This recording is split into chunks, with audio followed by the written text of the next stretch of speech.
Hello, everybody. Uh, how was your day? Yeah, my day was good, and sorry, I have to start with the apology. I was kind of down yesterday, and I know exactly why. Because during the weekends, I get kind of Monday blue, right? So why do we have Monday blue sometimes? It's because I mean, whole weekend I've been just sitting in my house, so and I was not doing any exercise. I guess I danced a little, but that's not good enough. So this morning I did some muscle exercise and little bit of martial art in order to strengthen my body and spirit. Now I feel better. Okay, so I mean, we have ups and downs in life, right? Our emotion and yeah, life has ups and downs, and that's perfectly normal thing. It's not some anxiety, depression, some mental disease. No, it's not. There's nothing wrong with you. I'd be worried if you're not going through any up and down because that's kind of robotic. You're not a robot. You're a human being with emotion. So yeah, ups and downs. That's totally normal. What do you need to do when you go through that time? Yeah, what I can tell you what I do, what works for me, because it will work for you too. Because I'm nobody different. I'm nobody special. If it works for me, it will work for you. Okay? Yeah, exercise. I ran during the lunchtime today. Ah, it feels so good. Yeah, find a way. Okay, find a way to exercise. Run, martial art, dancing. And also, what helps me too is the Christian radio channel. It really strengthens my spirit. It kind of refill. You have a car, you eat every day. Your car uses gasoline, right? We need that kind of spiritual input. So that's very soothing, consolation.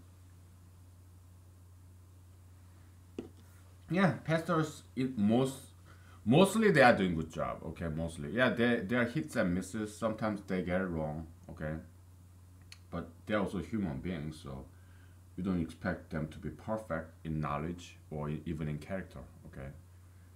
Anyway, we have a lot to talk about. Okay, so a lot of appetizer. All right, so let's go one by one. Okay, let's get right to it. So Jesus, okay, God is up there, right? God, under God, angels, good angels, bad angels, okay? Bad angels, we call them devil or Satan. And we have God, angels, and next level, concepts, ideologies, right? So, then who are under angels? Yeah, Holy Spirits, okay? So that's how humanology sees it, okay? Holy Spirits, yeah, they are just kind of like subordinates of angels, okay? How about evil spirits, like evil ideologies? They are subordinates of the devil, or evil angels, okay? So they are evil ideologies like demons, okay? So, in the New Testament, okay, Jesus kicked out a lot of demons out of people. What is that? What does that tell us? We are doing demonology, okay? It's a one branch in humanology. Study of demons. Or we can call it ghostology. Okay. Study of spirits. Spiritology, how about that? Because there are good spirits and bad spirits, good ideologies, bad ideologies. So Jesus kicked out a lot of demons and they obeyed him. Demons, the subordinates of employees of Satan, obeyed Jesus. So some people call Jesus, oh, you must be Satan himself. Beelzebul. Some people call him that, right? I mean, otherwise, why all these evil spirits obey you? As if you're the boss of these evil spirits. So some people call Jesus Satan. Okay? I guess some people may think I'm Satan. Ah! But evil spirits, they don't obey me at all. Okay? So, no. I'm not Satan. So, Jesus said, you know, I mean, that's how Jesus did, okay? So, yeah, this. So, then how do you explain? Why did these evil spirits obey Jesus as if Jesus was their boss, Satan, right? So, one way to explain it is this: Jesus is somewhere between God and angels. Okay, Jesus was Son of God, so he's lower than God, but higher than angels. Okay, so that's why Jesus, in terms of this pay grade, he was higher than Satan, higher than angels. Okay, I mean, in the New Testament, yeah, they say angels knelt down before Jesus and worshipped him, you know, administered to him, served him. Yeah, but Satan kind of tempted Jesus though. Satan said, "Kneel down before me, Mr. Jesus. Then I will give you this world." So in a way, Satan, Jesus, they're kind of competing with each other. So I guess Satan is kind of like rebellious, mutinous a little bit. So this just right. So, but yeah, Jesus kind of made use of Satan. Okay, so Jesus was still above Satan because Jesus knew what Satan was about, and Jesus kind of entrapped Satan. Okay, like I mean, crucifixion, for example. Jesus knew he would die like that, and he made use of Satan. Okay, God created Satan, the devil, all the evil ideologies for purpose. They are villains in a movie. Okay, so God is like a screenwriter, director. Okay, so producer. So he made Satan for his own purpose, to serve his will. Okay.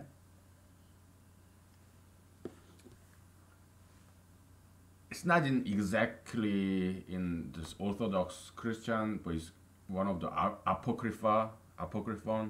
You know, oh, Satan used to be an angel, but he rebelled and fell down to, got kicked out of heaven and fell down to earth. It's not from Orthodox Bible. It's from apocryphon, I think. Okay, so, but many pastors believe in that. We humanologists, we don't. Okay. Satan did not rebel against God. No. Satan, devils, they do not go against God at all. Everything that happened, however heinous and evil things that happen on earth, it happens because God wanted to happen. Okay? So God is exactly a good God. God is as evil as he is good. Okay? That's how we see God. Humanology. Okay? Because we are just trying to be logically consistent. So humanology is not for the faint of heart, okay? Because we deal with dirty, ugly, dingy truth itself. Truth is not always pretty. You look at the nature. Oh, there are all kinds of ugly things, like parasites living inside of your gut. Oh, they're ugly, you know. Maggots, earthworms. Ooh. Some caterpillars. Ugly, ugly animals, okay? God created them all, okay? God created snake. God, Book of Genesis says, of all creatures, God created, yes, the snake was the most evil, right? Why? Because God created as evil, okay? Okay, then how can God create something evil if he's not evil himself, right? We are trying to be logically consistent here. Yeah, so God is very evil. Okay, probably 49% evil, 51% good, maybe. Maybe he favors good over evil just a little bit, but not by much. Okay.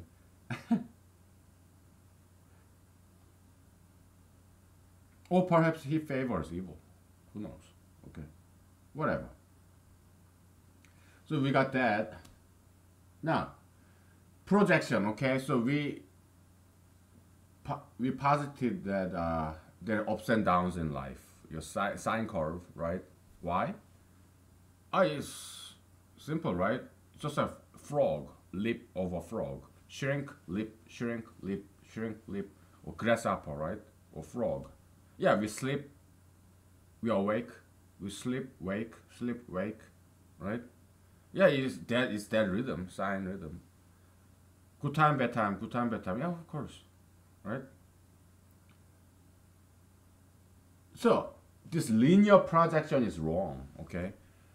But sometimes there's many times that's what mistake we make again and again.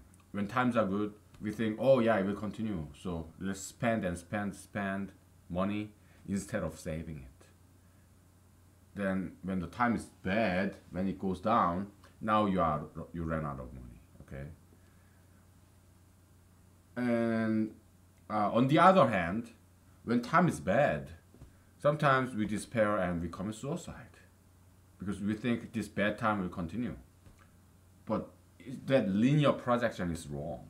Okay, why? Because when you hit the rock bottom, you will start go up. When you hit the apex on top of a mountain, you will start to go down. So that's why Solomon said, yeah, remember when time is bad, there will be good times. Remember when time is good, there will be bad times. So when you're making a lot of money, you better save. Don't use it all, okay? When time is bad, don't give up because yeah, things will get better, okay? And look at me, I'm feeling better today. Yesterday I felt so horrible because my body was very unhealthy state. That's why, so this body and mind is interconnected, okay? When you're unhealthy, now it affects your mental state, okay? You feel very bad, okay? That's how I was last night because over the weekends, I don't quite exercise. I don't run, I don't do muscle exercise.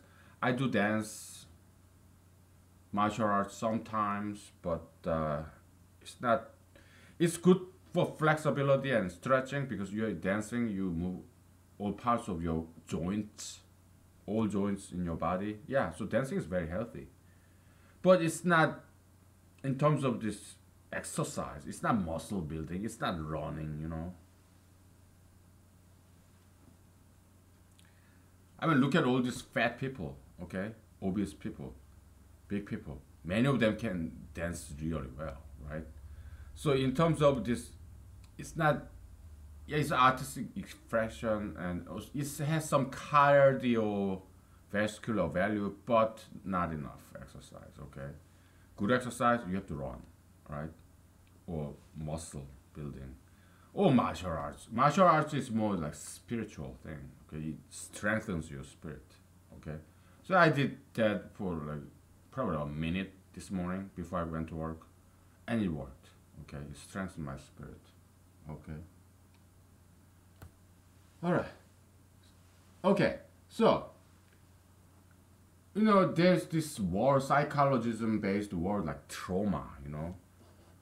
We don't want to use anything that psychologism uses because they're dirty words and they're toxic, poisonous words. You should avoid using anything that came from psychologism or psychiatrism, okay? You don't want to use those words like anxiety, depression, trauma, like all. You don't want to use those terms because it pollutes your mind. It makes you worse, not better, okay? Those like prescription medicines, they are bad for you, okay? Or the psychiatric, the psychotropic, whatever drugs, the psychoactive agents, that's poisonous to you, okay? It's gonna ruin you. It's gonna make you a lot worse, okay? All the psychological therapies and all that stuff, it will make you only worse, okay? So I need you to know this because I care about you, okay? Then what do? Okay, so if you have some emotional injury, like, yeah, we all have that. I mean, if you live long enough, sometime in your life you will get some physical injury. Like me, for example, when I was a kid, I broke my wrist. my right wrist. And when I was in the U.S. Army, I didn't break any bone, but I have some sprain on my ankle. Okay, twice over different occasions. Yeah, we get injury. And when I was in Alaska, I'm still in Alaska, but about 3 years ago, I broke my clavicle because I fell from a bike. Okay, shit happens. Okay, in life, yeah. If you live long enough, yeah, at one point you probably will go through this kind of injury, physical injury, and also mental injury as well, some emotional injury. Something just so horrendous happened, and you got shocked and stunned. Yeah, those kind of things happen, all right? So I don't want, when emotional injury happens, I don't want to run to psychiatrist or psychotherapist or psychologist. I don't want to do that. I want to run to church instead. So don't go to this psi, go to cross. They kind of look similar, right? But this is devil's cross. Okay, this Greek letter psi in psychology. Yeah, it's devil's cross. Okay, don't go to the devil, go to church instead. Yeah, talk to pastors, talk to the Catholic priest, okay? Yeah. They will be very welcoming you because that's what I did when I was a teenager, right? I had this, I wasn't a teenager, I was a kid. I was like, was fifth grader, I guess, sixth grader.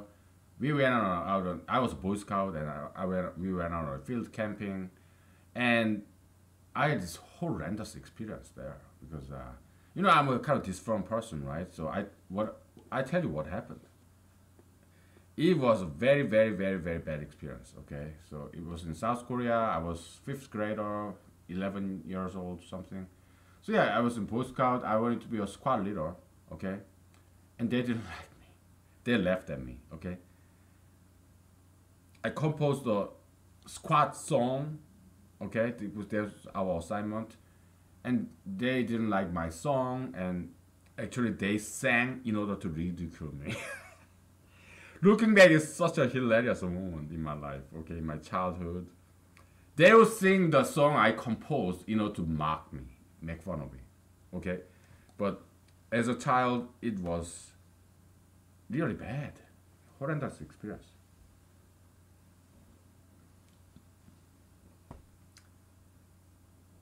Fucking sons of bitches, okay? Fucking sons of bitches. Okay, and it's not just that.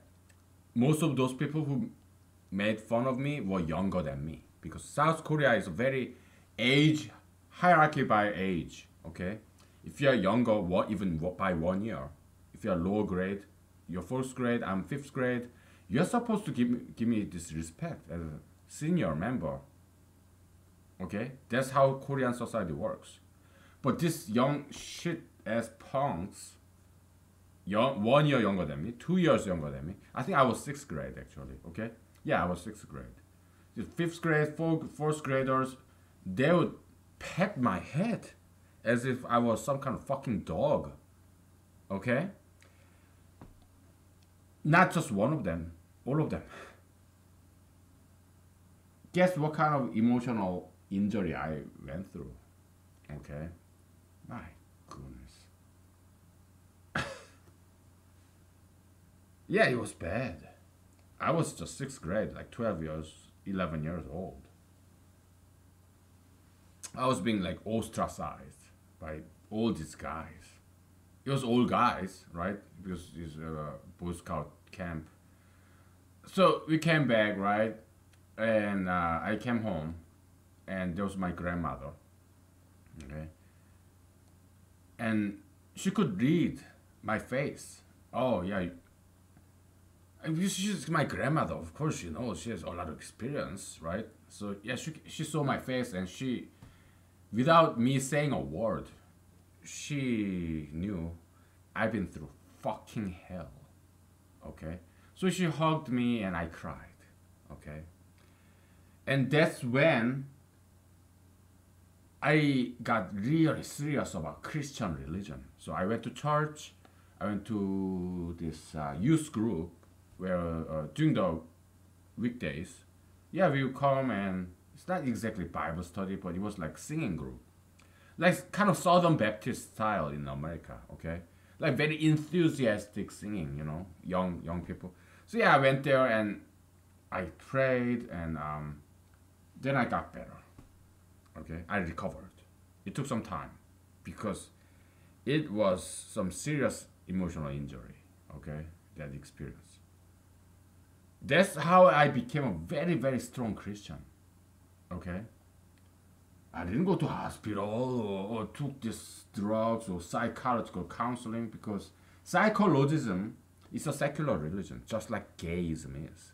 Psychologists, psychiatrists, they're like priests where you confess your sins, where you confide in. Okay, it's a secular religion and it's not Christianity, so it's what is it? Satanism.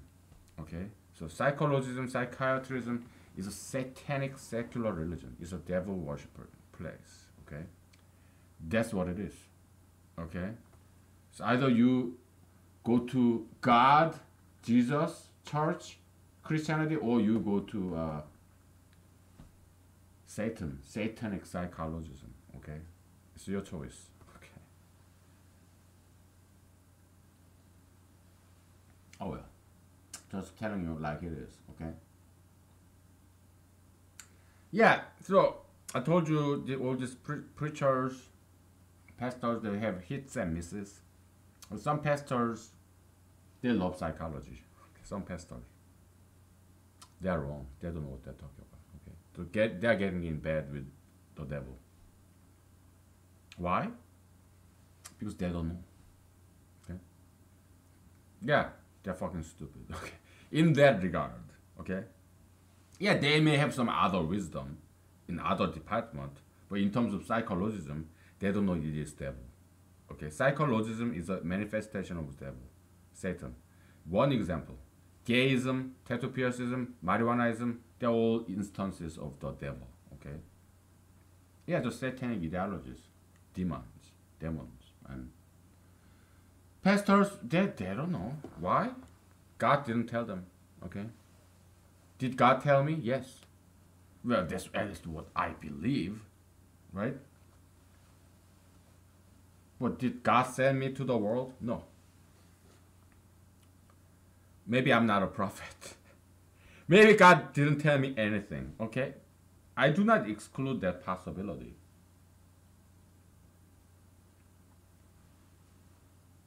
I openly admit that possibility, okay? Did God send all those famous big time pastors, preachers in the radio, Christian radio channel to the world? Yes. Are they prophets? Prophets? Yes. Are they good prophets or bad prophets? Half and half. Because their knowledge is very, very imperfect. I mean, in my arrogant opinion. Okay, it's not a humble opinion. Okay, it's a very arrogant opinion, right? I didn't go to seminary school. I'm not famous. Okay, I don't have a radio talk show or anything. Oh, this is just YouTube. You know, anybody can do this. I'm one of you. I'm not an elite or a celebrity. I'm just a common person expressing my opinion and my beliefs. That's what I'm doing. My authority comes from Constitution, First Amendment, freedom of speech. That's the only authority I have. I don't have some divine prophetic authority. No, I don't. Why? Because I'm not famous.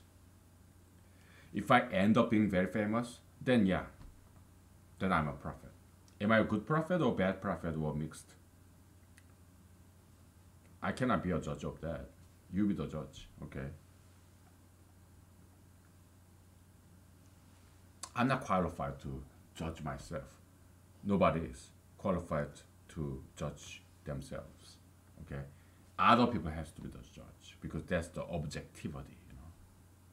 If what I'm thinking about myself, that's too subjective by definition, right? Okay. Whew. What else? Okay. Political pendulum, right? Left and right, you know, you have Ronald Reagan era on the right, and you have what?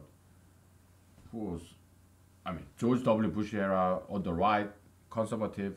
Then you have Bill Clinton era on the left, and then oh, it was no. Bill Clinton on the left. Okay, Ronald Reagan and George W. Bush Sr. on the right, and the pendulum swing to the left. It's like Bill Clinton, leftist, liberal, and it swing back to the right, where there was the not Al Gore but George W. Bush Jr. on the right, conservative, and then back to Barack Obama on the left, liberal, and back to President Trump on the right. Okay, yeah. So it's why do they swing back and forth? Because I guess it's kind of like this will to homeostasis, balance, homeostasis, like in biology, right?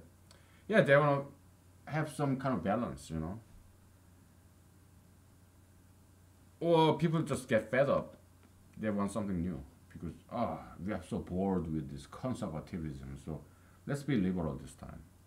Oh, we've been liberal for what 8 years, so yeah, let's now be conservative. Okay. So in terms of Renaissance is a French word for rebirth, right? Renaissance. I don't know how to pronounce Renaissance. Whatever, rebirth, right? So probably old French. Renaissance, rebirth. So it's going back to way back when, okay? Going back to very, very old stuff like Greco-Roman, Greece and Roman civilization, okay? Not distant, not recent, close past, but way back, hundreds of years ago. That's Renaissance, okay? That's what we need in America. We need American Renaissance, Neo-Renaissance. How far should we go back? Not too far. 1950s, so 50 years back. That's all we need, okay? That's what I'm asking. All right, where there were no tattoos, no piercings, no marijuanas, no plastic surgeries, but there were a lot of Christianity, and there were a lot of alcohol and cigarettes, okay? But no marijuana, no prescription drug, no psychologism, no marijuanaism, no tattoo piercism, no obesity, no sugar fattism, okay? But a lot of exercise, tobacco, alcohol, yeah, martial arts, okay? No psychologism, people being very creative, outside the box, okay? Doing their own creative stuff, okay? Without fearing other people, what other people think of them, okay?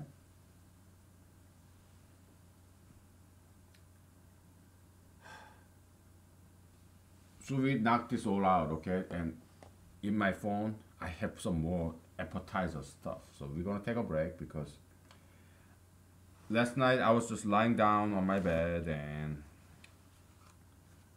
I jotted down some more stuff on my phone. Okay, so we're gonna knock that shit out too. Okay?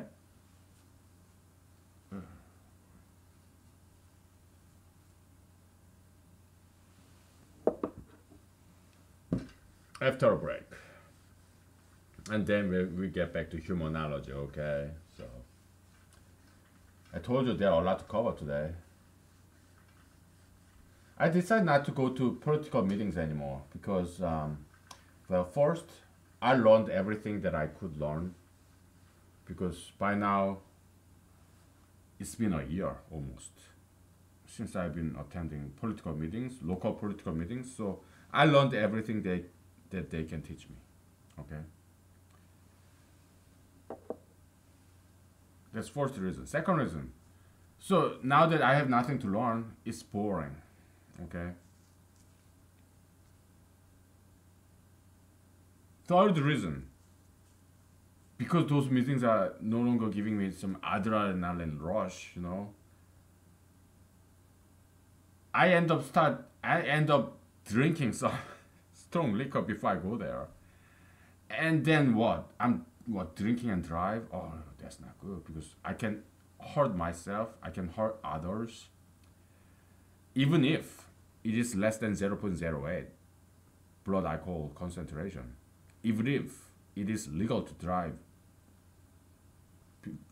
before going there drinking some, even if like my alcohol level is like 0.05, yeah, it is not illegal to drive that way, but still it's dangerous to me and to other people. Okay? And also, what if my alcohol level is more than 0.08? Oh, then it's illegal and I can ruin my career. I can go to jail, lose money, pay fine. Oh, no. And also, even if I don't get arrested, or my blood alcohol level is less than 0.08, yeah, okay, I show up to this local political meeting and I have this alcohol breath. That's kind of disrespectful. So no, yeah, no more local political meetings, okay? Because yeah, I learned a lot for a year, but now it's time to graduate. Okay, it's like honorable discharge. Yeah. So yeah, I decided to stop going political meetings. Okay, I just do this. Okay, at home because I can drink all I want here. It's my house, so I'm not driving. So okay.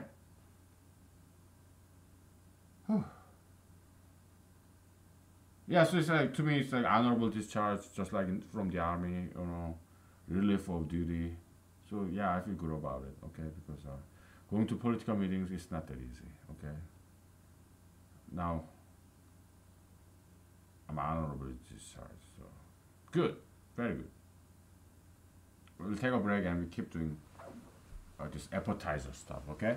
All right, we'll be back.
Okay, so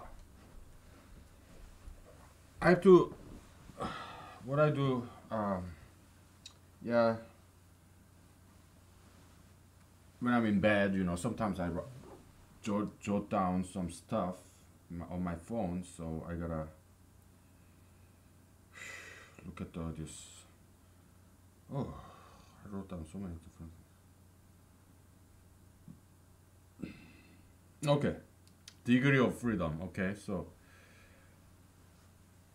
uh, let's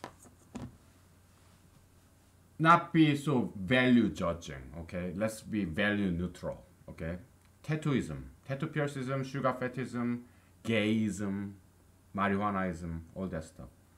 Let's be totally neutral, ideologically, morally. Let's be just neutral. Okay, we're not making any ethical judgment. We're not passing any judgment on those ideologies. Let's assume we don't know whether those ideologies are sound or not. We are not even thinking about that. Let's just purely be practical and realistic. Okay? If you subscribe to those ideologies, it limits your degree of freedom in a job market because not everybody is a huge fan of tattoos or piercings. Okay? Depending on employers, some people don't like tattoos and piercings, and some people don't like gayism. They are not comfortable with it. So you go to interview, job interview, and you're covered with tattoos, piercings, or you behave like the other gender, or you're transgender, or you. Some employers actually do this urine testing to check if you smoke marijuana or not. For example, oil companies, U.S. Army, U.S. military. Yeah, you smoke marijuana, you are out. They're not gonna hire you. Okay, and what kind of this is a severe limit, right? I joined the army, right, and I got my GI Bill. That's how I went to law school with. Okay, it paid for my law school because I already had bachelor's degree. Okay, so it's a severe impairment. If you're obese, yeah, you cannot get into the U.S. Army or U.S. military. Okay, because you have to pass this PT test, physical training, right? Physical fitness test. So sugar fetishism, gayism, tattoo piercism, marijuanaism, whether they are good or bad, whether they are right or wrong, we don't care about that. We only care about job market, your degree of freedom. Okay? If you subscribe to those ideologies, your option is now narrowed because not everybody is a huge fan of those ideologies, those behaviorism, those lifestyle, whether you like it or not. You cannot change this world. You cannot change people. Okay, so activism you only go so far.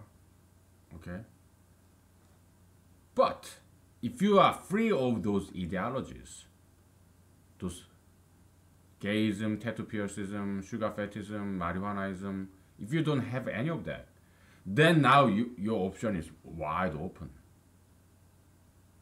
Nobody will reject you just because you have no tattoos, you have no piercings, you don't smoke marijuana, and you are not gay, you are not transgender, you are not obese. Nobody will refuse to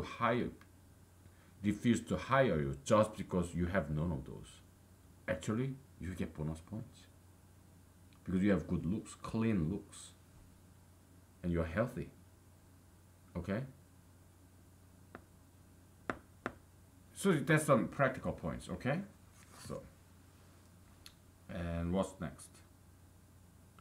Okay, mother is willing to die for her baby, right? But fathers, not really. Okay, why? Because mothers, they got pregnant with this baby for 9 months. Every single mother, human mother, Homo sapiens mother, right? And they all went through this very, very pain to give birth to this child. So yes, mothers are willing to die for the baby. Okay, that's all mothers. Not just human beings, animals too. Bear cub. You have these mother bears. Ooh, nobody mess with mother bears. Even the biggest male bears, they run away. They don't mess with mother bears. Okay. Mother moose. Nobody mess with mother moose. Okay, with her cubs. Oh, dangerous, dangerous, aggressive and fierce. Okay, let's say if you're a business owner, you're a man, you created this business. You worked countless hours, you dedicated your life to create this brand new company. You probably are very much willing to die for this company because it's your baby. It's like you're a man, business owner, business creator, entrepreneur, but you're like a woman who gave birth to this company. You probably are just like any other mother, willing to die for her baby. Okay? You probably are very much willing to sacrifice everything. You probably are very willing to bet every single thing you have in order to keep this company afloat, in order to save this company. That it's like your baby. Because you suffer so much to give birth to this company. Okay? Yeah, so that's the metaphysical motherhood. Okay, metaphysical motherhood is like that. Okay? How about me? Well, I have never created any company or anything. But yeah, maybe this humanology is kind of baby I gave birth to, and I'm kind of nursing it. I'm watching it grow, spending time with it. Humanology, right? Am I willing to die for this? Yes. Okay, because that's metaphysical motherhood.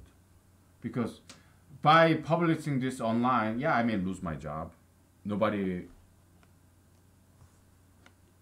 It's possible that nobody want to hire me because I'm notorious because of this. Okay. Will I still be doing this? Yes. Yes. Okay. Yeah, it's metaphysical motherhood. Okay, so just the way it is. Okay. Anyway.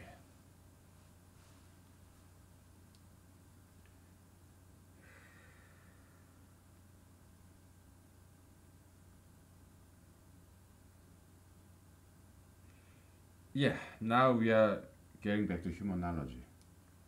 What if my employer says, hey, I want you to get rid of all these video recordings. At least get them offline. What would I do? I'd probably get them offline. Why? I mean, maybe I publish it later. Okay. I have already done one. Okay. I have published like about 30,000 books. But it wasn't my employer. It was my friends who care about me. They say, oh, hey, the kind of things that you said in this book is just... Yeah, so we recommend you. It was not just one person. 2 people came to me. My friends came to me. Yeah, it's better you take it offline. And I did. Okay. But they are loving friends of mine. And they told me to get it offline and I did. Okay. I can publish this later. Okay, so if my employer said, because I gotta survive. So yeah, am I willing to die for humanology? Maybe not. Maybe not. Okay, maybe I'll do something like this. Okay, my employer, my bosses, they say, hey, get this offline, all these YouTube videos. I will. Why? Because I gotta survive. Maybe I'm doing this, putting this online because I may die tomorrow. If I die tomorrow, and if none of this are published, then who's gonna publish all this after I'm dead? Nobody, right? So yeah, that's why I'm publishing it. But if my employers they say, oh, yeah, get this offline, I will. Okay. Then what's my plan? maybe one day I will retire, collecting social security checks after I'm what, 65, after I'm 70. Then I put it back online. Okay. Because I have to do my best to survive. I mean, so yeah, I'm not exactly like a mother who's willing to die for the baby. Because am I now willing to die for humanology? Not really. Okay. I have to keep my job. I gotta work. I have to bring food to the table and no. Okay. Yeah, I'm willing to put all these video series offline. I am. Okay. If I have to keep my job. Yeah. So yeah, I'm not exactly like those mothers willing to die for their babies. I'm not. Okay. So well, whatever. Okay. After all, I'm not a woman. I'm a man. Okay. I mean, come on, business entrepreneurs. Yeah, they sell their business, right? It's like selling their baby, basically, right? And sometimes they go retire and they come back to business because they got too bored. Yeah, I've seen it all. Okay, so all right. Is it time to take a break yet? Maybe not.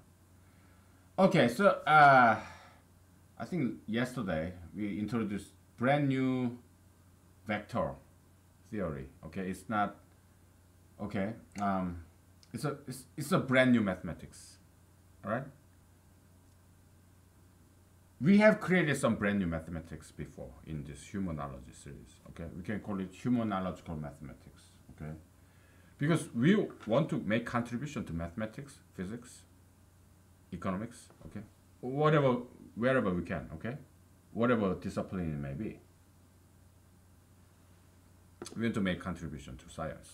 All right. So we don't limit ourselves to humanology. Okay, no, we actually do sometimes make a pure mathematical contribution, purely physics contribution, economics contribution. Okay, because we do everything here, right?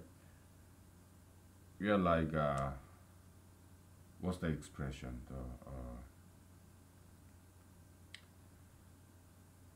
In a company there are people who just do everything, right? They fix, repair, and they wash the dishes, and sometimes they go clean the bathroom. Yeah, we're kind of like that. There's this English expression for that. I forgot.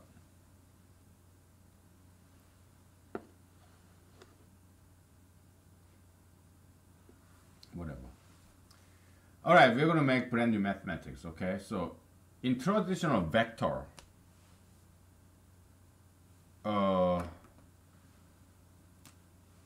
vector is defined as it has a direction and it has length from here to here.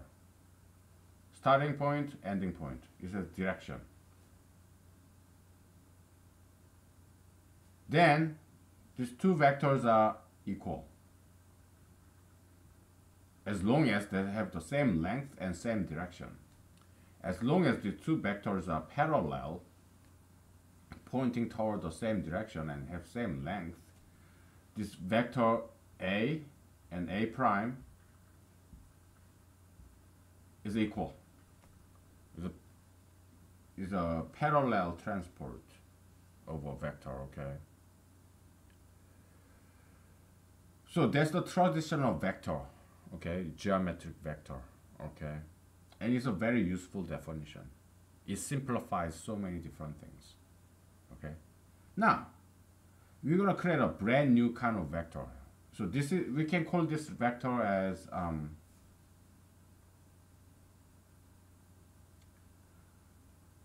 vector in a rectangular coordinate. Okay.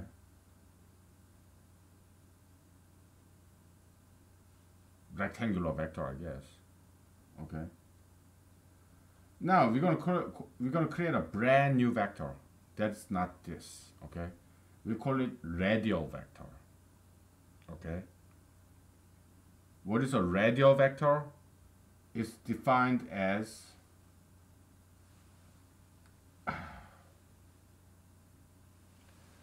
you're this point, okay?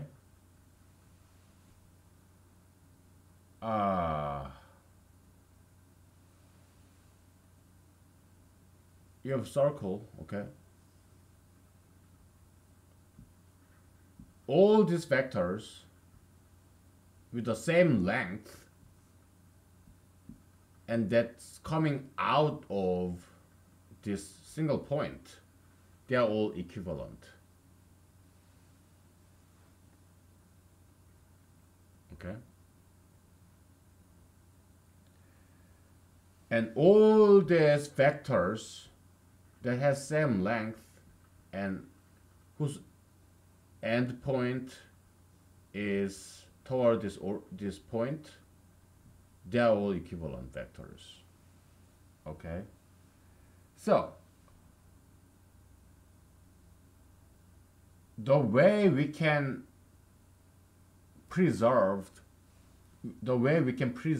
equality of this vector entity, brand new vector entity that we're going to call radial vector, is this. You can rotate, and you will preserve the equality, identity of this vector. You can rotate, or you can move radially. Okay? You can rotate and radially. Then it's all the same kind of vector, okay?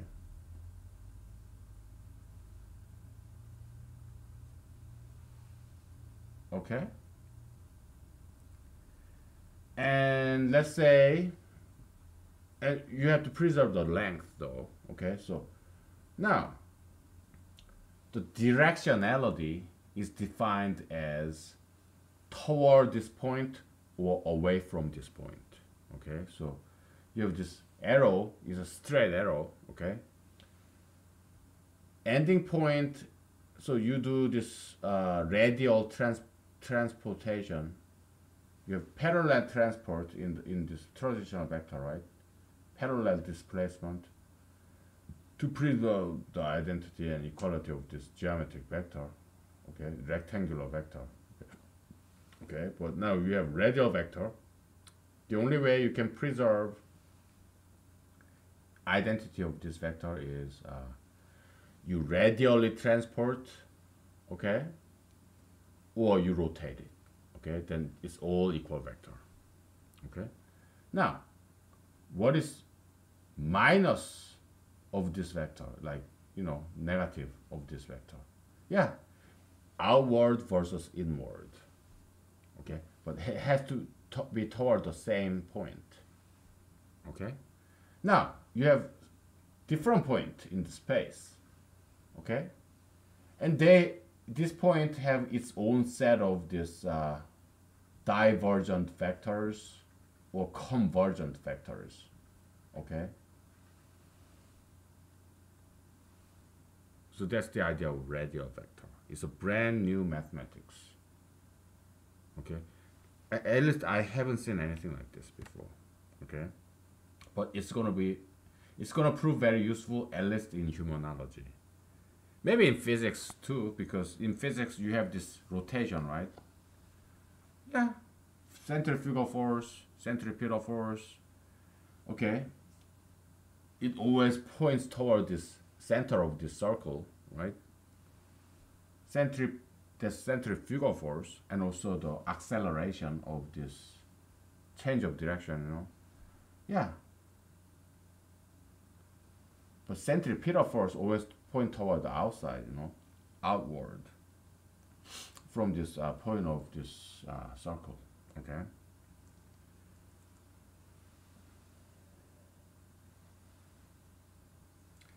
In humanology, it doesn't even have to be a perfect circle. It can be any enclosure. It could be bean shape, kidney shape, peanut shape, whatever. But it's a topological circle, okay? A geometric, what? It's not manifest, manifold. Yeah, some geometric entity, manifold. That is equivalent to a circle. It could be oval shape, ellipse, whatever, okay? So there are two directions, okay? Inward or outward. Okay?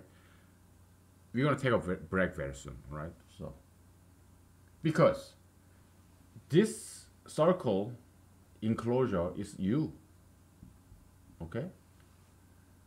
And you have several different income sources. Maybe your full-time job, part-time job, which brings smaller money. Or maybe you are a politician, you get some donation, very little donation, maybe from your family and friends who are helping you out. Okay? But it doesn't matter. When you file the tax, they're all income. Okay? It doesn't matter where the money is coming from. It's all inward. It's income. Now, this big outward arrow is maybe it's like your rent, your mortgage, your most significant, the biggest expenditure. Okay? One-time payment every month. Okay? Maybe your food expenditure, okay? Maybe your clothing expenditure, which is very little. I mean, how many clothing items do you buy a month? Most months, yeah, you buy none, right? I mean, for the past month, did I buy some my clothing items?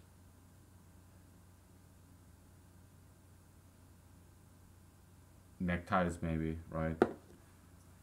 It's been very long since I bought my socks, okay, or shoes. Yeah, so monthly expenditure of clothing is very small, okay? But it's, yeah, money going out, right? Your food, yeah, money, big money going out. Your rent, your mortgage, oh, a lot of money going out. Your gasoline, yeah, it's like food.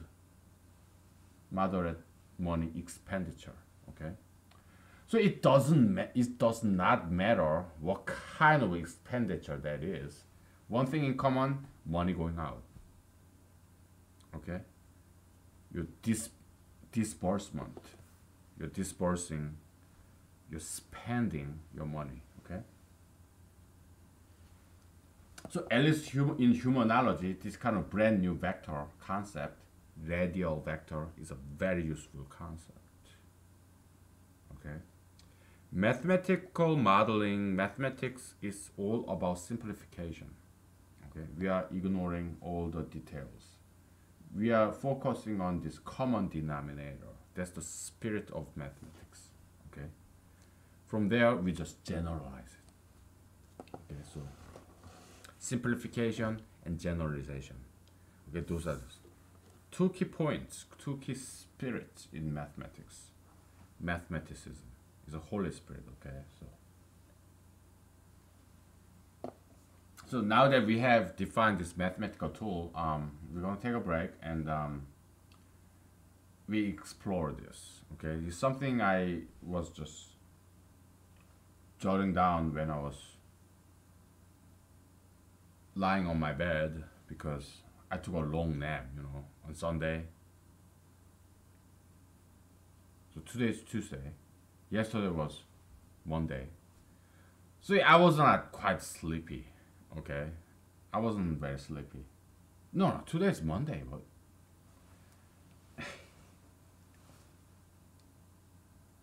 okay, today's Tuesday. Whatever, okay? So I wasn't very sleepy, so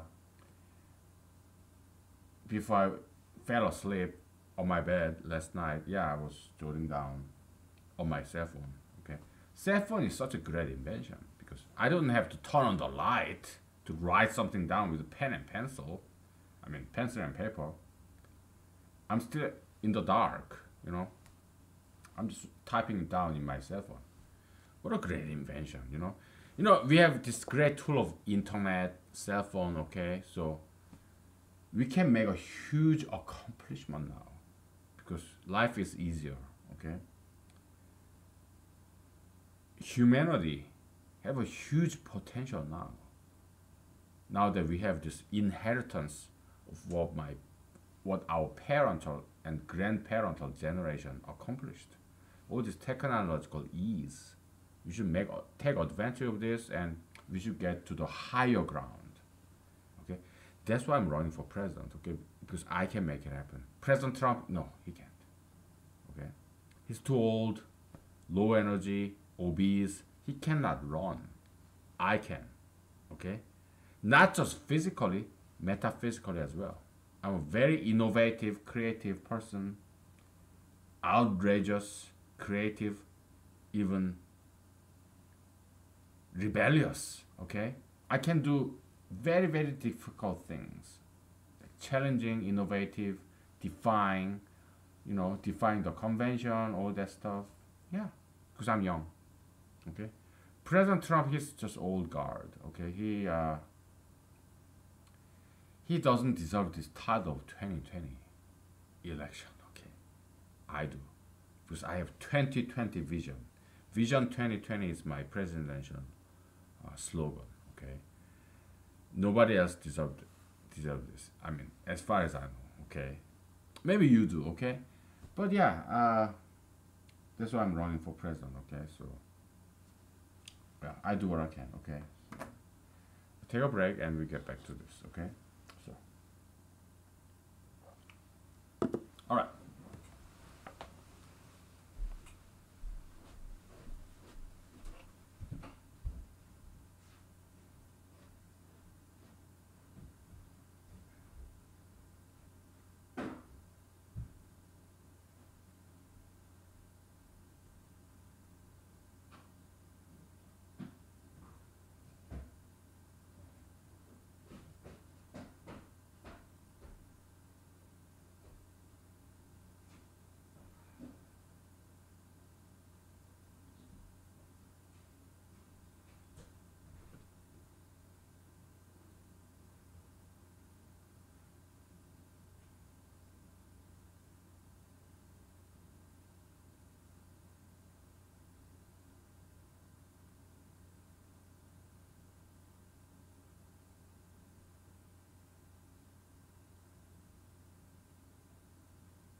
Okay, we're back. So let's continue with this narrative, okay? Just brand new mathematics, okay? So, okay. So how mathematically do we define this brand new vector that we're going to call radial vector, okay? Well, you know, this topological equivalence, that's too general, okay? So it's more difficult to define. I don't know too much about topology, okay? So we'll start from here, okay? It's a perfect circle, all right? So your point of origin, all right? So you have point A is equal to A comma B, right? In Cartesian coordinate space, okay? And this vector, we call this radial vector, okay? How about this? Woo! Okay? It's not curved vector, okay? It's a straight line vector, but just to distinguish between this traditional, this straight line vector, we denote it like this, curved line, okay? Radial vector, alright? Kind of looks like crown, whatever. So,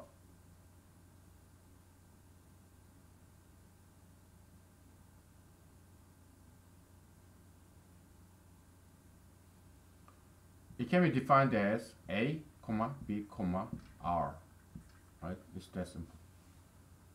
What is R? It's not length. It's a scalar, okay? Length is always a non-negative number.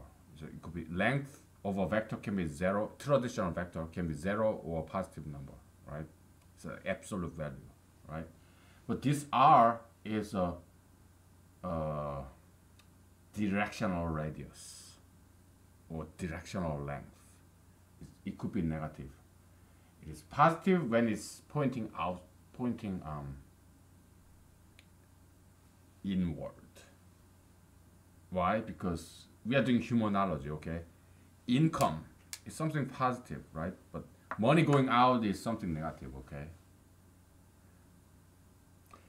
Depending on context, you can define this radial length as opposite, okay? You can, if it's going out, yeah, you can define it as positive. Coming towards you, you can define it as something negative. That's fine, okay? Depending on the context, we are in the world of humanology, so if it's coming toward the center, then we'll define it as positive direction, all right? That's it.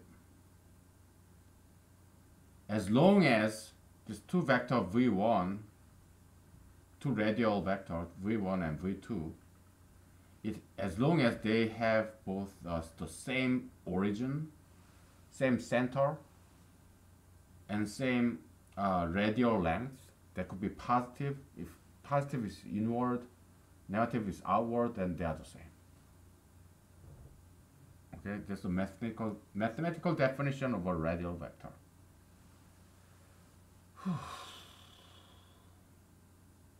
Yeah, we got it. Okay. Or we can say, now that we already defined A could be two-dimensional, three-dimensional, n-dimensional, we don't care. Yeah, a point, Cartesian coordinate, point, coordinate, okay? And we have R could be negative or positive. Simple, is it not? It's different from polar coordinate. Okay, in polar coordinate you have this point P is equal to what? X comma y, and it's also equal to r comma theta, right? Now we have more than that. We have x, y, and r. And theta, we don't care about theta. Because they are all equivalent. No matter what angle it has, they're all equivalent as long as they have same outward or inward direction. Okay, so it's a brand new mathematical entity. I've never seen anything like this before. Okay, maybe it existed in some obscure literature, maybe somebody's imagination, somebody's essay, somebody's dissertation. Who knows? Okay, some academic paper. We don't know. Okay, and we appreciate all these predecessors if they ever existed, but we just don't have time to look it up. Okay, we just wing it. Okay, we just go with what we have, and whether it is rediscovery or brand new discovery, we don't really care. Okay, we just make it up as we need, as we go along, because we are in humanology. Okay, we are not in mathematics. Okay, so it doesn't really matter much whether it's been done before or not. Okay, we need this tool. Okay, in humanology, that's why we need mathematics in humanology. Okay, because we want to be exact, logical. Okay, so yeah, and it's gonna prove very, very useful to us. Okay, it will give us many insights. All right. One of the implications is this. Okay, so I'm still going off of the notes that I jotted down in my phone last night. Okay, when I was just lying on bed, sleepless. Okay,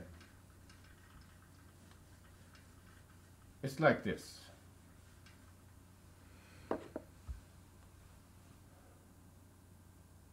Let's simplify, right? Let's say you're a very selfless, altruistic individual, like Jesus. You're the brand new Jesus, okay? Then it's like this, okay? You sacrifice yourself. You're self-sacrificial. You're very altruistic, so there is you, very Jesusian person, okay? You give away everything that you have, even your life. Okay, so copium. What is copium? Something of value. It's by default, it's positive copium. Something with positive value. Okay, just like you write down number 1, number 2, number 3, it's actually +1, +2, +3, right? Positive number. So we just omit that positive because positive is by default. Because everybody wants something good, right? But when the number is negative, you don't omit that negative sign. You put -1, -2, -5, whatever, right? So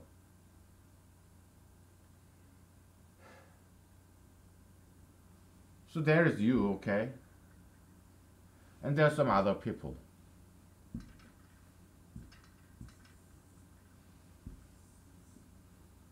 Somewhere. A, B, C. Okay? It's hard to see, huh? This green pen is rolling out. But if you are giving money away, for example, or your time away, your money away, your life away, your love away, affection, your kindness, generous, yeah, you're losing things. Just like this British band, The Beautiful South, they sang about that. I'm losing things.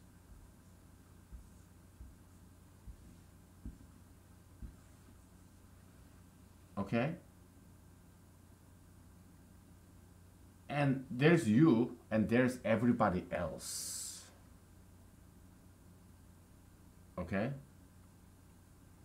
So I'm going to write down an equation that's very, very simplistic equation, but it works magically. Okay, that's the magic of humanology. I hope you like it, because I did. Okay, so you have, that's you, and there's everybody else. Okay.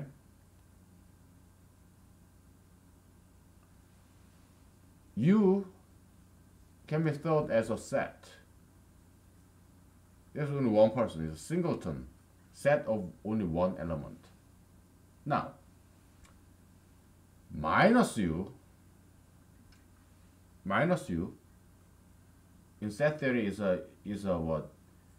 Universal set minus u set is equal to u complement is equal to everybody except you. Like, okay, like A, B, C, D, blah blah blah blah blah. So everybody except you. Okay. And because you and another person, they're different people. They're not identical human being. You and A, you and B, you and C, they're all different people, right? So they occupy different point in human space. Okay? So, when this money is getting out of yourself, copium, something of value, your time, your energy is getting out of yourself, it is coming towards some other people.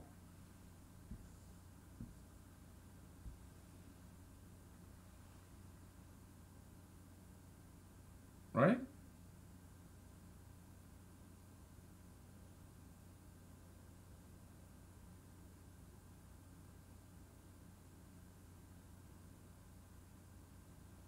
So we're going to have some very conceptual equation, okay? It's not exactly mathematically rigorous equation, but it's kind of conceptual level, okay? You're losing something good, okay? So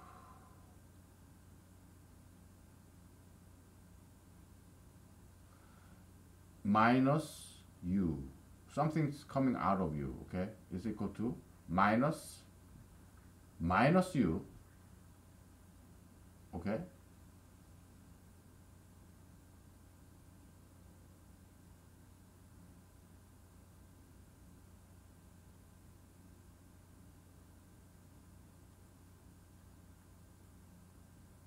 no,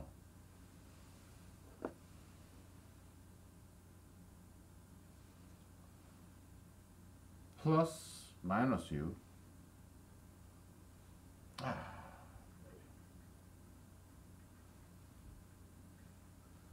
we're going to refine this equation to be more mathematically rigorous later, okay?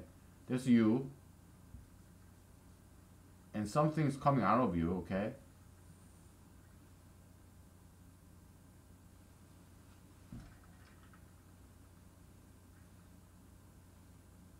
Which is equal to plus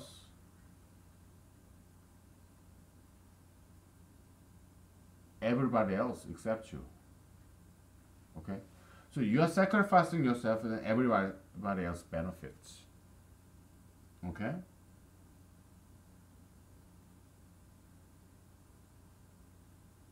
It's like Jesus Christ crucifixion kind of thing. Jesus said, yeah, there's this seed. If it just remains a seed, yeah, it will just be happy seed, right? Just enjoying his life. But if this seed sacrifice himself and go down himself or herself, okay? Don't get too picky about gender, because when I say he or himself, him, it's all gender neutral term, because I don't want to keep saying he or she, himself or he. It's so wasteful and annoying to say those things. So let's just, for the ease of speaking, okay? When I say he, him, his, I'm using it as gender neutral term, okay? Because I'm a man, and that's why it's easier to say in terms of male pronoun, okay? I don't mean to be a sexist, because I'm not, right? I just don't want to being stupid, like this some fucking stupid liberal. Say, he or she, his or her, himself or herself. Come on, why all that waste? Okay. I mean, you know what I'm trying to say. So, all right, it's that. Okay, so if some good stuff is coming out of me, it's going towards somebody else. Why? Because two people occupy different space, different point in space. All right, and if it is coming out of me, going away from me, it is approaching somebody else. So going outward is a negative direction for me, but to you, because you are anti me, you are not me. Logical negation. Okay? So it flips. So negative times negative is kind of become positive. It's kind of like that concept. Okay? So, okay? Something good is out coming out of me, leaving me. There's something very negative to me. Okay? But it's to you because you are not me. No logical negation, right? It is benefiting you. Okay, I mean, mathematically, it's a very simple equation, right? You're just swapping the plus and minus, the order thereof. But in human analytical dimension, it, at least at first, it kind of sounds convoluted. Okay. I hope you can see some value in this, because I do. I think it's very beautiful, mathematical modeling.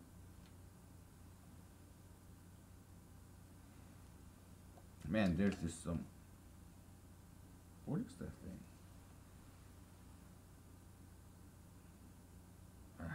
Look like some kind of fiber. I broke it, so kind of look like spider webs. It's been bothering me for many days. So I saw that thing before, but it's gone now. Good. Boy. Now we're gonna refine this equation. All right. We're gonna make this mathematically rigorous and correct. Right now, for now, it's kind of more like conceptual equation. Do you remember this symbol?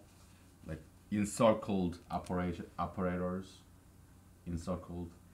Okay. We make it mathematically exact. All right. So after break. Okay. So okay. You're making great progress here. So.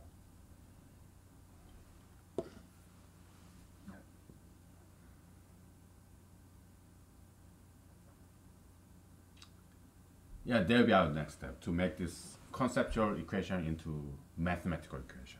Okay, with precision. All right, we'll be right back.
Okay, we are back.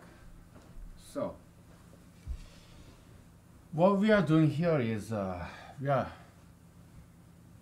mathematical modeling transaction. Okay, giving and taking. Okay, that's what we are trying to do. Copium transaction. It could be just some donation, right? Donation of money, donation of unconditional love from parent to child. Or it could be some business transaction where it's not donation anymore. It's sales, exchange. Okay? We want to mathematically model that shit. Okay? Let's mathematize that shit. Transaction shit. Okay? So, excuse my vulgarity, okay? I'm a vulgar man, okay? I never said otherwise. Just like in 24 episode, there's this guy. He works in the White House. The White House chief of staff or whatnot. Somebody called him a what asshole or bastard, whatever, son of a bitch or whatever, and he said, "Oh, I never claimed otherwise."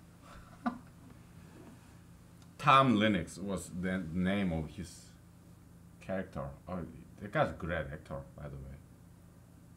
He was in this Ally McBeal TV show as a lawyer. At that time, he was kind of fledgling, kind of a startup, brand new actor. So he wasn't that good at it.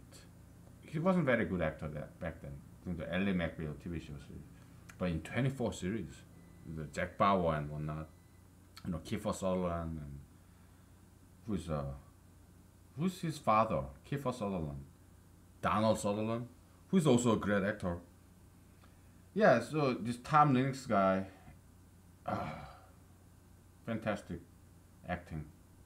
Okay, I have photographic memory. Okay, so I remember all this stuff because I don't smoke marijuana. Okay.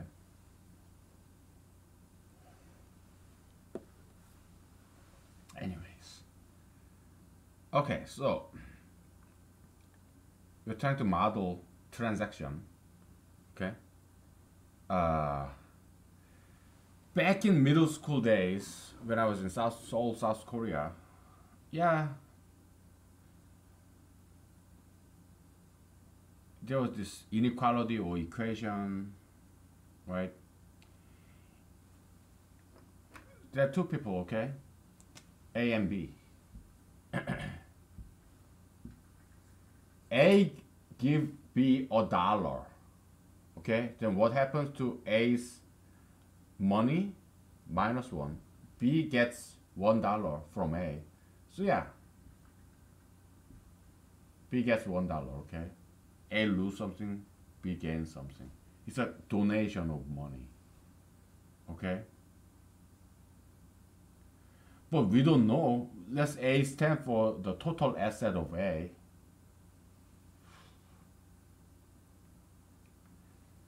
Number A, okay? A is just money, okay? Person A, his total asset, all the money he has, his wealth is A, capital A. Person B, Bob, A, Adam, total asset, his dollar value, all the money he has, his worth, is capital B, okay? And asset of A and asset of B, probably there is not the same exact dollar figure to the cent level. No, even in dollar level, I mean, come on. If we round up, round down, probably they don't have the exact same dollar figure in their bank account, right? But in mathematics, we love equality. Mathematics, yeah, we have inequality, like larger than, less than, but mostly it's equality, okay? Equation, because it's a simpler, all right? So now, what is the same? Is this, okay? A minus A prime is equal to B prime minus B. That's also the same. Okay. What is A minus A prime? A lost money, so A used to be richer. Now he's $1 poor. He's 1. Okay. Now B now, who's $1 richer than before? B in the past, $1 poor. Yeah, subtract that, 1 plus 1. Okay, that's what is equal. Okay, so in other words, delta B is equal to minus delta A. Okay, so that's the equation that is true in this transaction. All right, in a donation situation. Okay. How about exchange situation? Oh boy, now it's kind of getting messy because we are adding another dimension. Okay.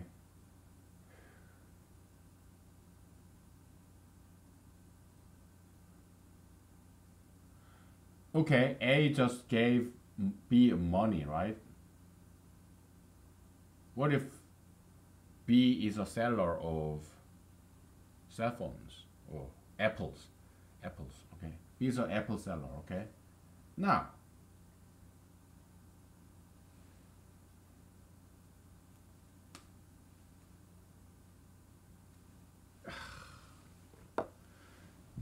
it's not too bad. So you have to bear it with me, okay? So we're gonna rename these variables, okay? We have buyer and seller, okay?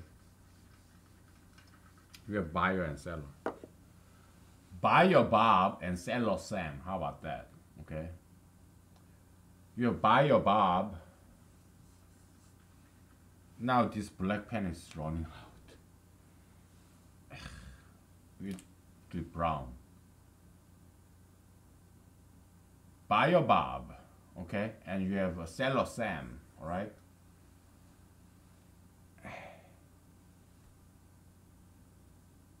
Those are people. Now, buyer money, seller money is a function, okay? It's the amount of dollars, money that Bob has.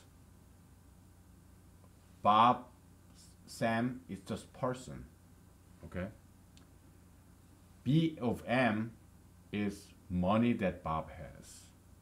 Okay. Now, Sam is a seller of Apple. Okay. What is this?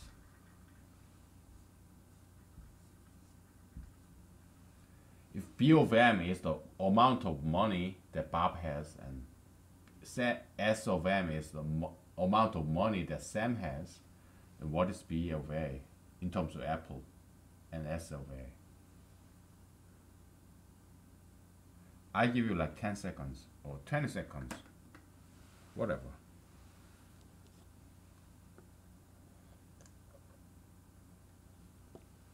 In terms of Apple, okay, what does this stand for? It's not a difficult question, come on. Think and tell me.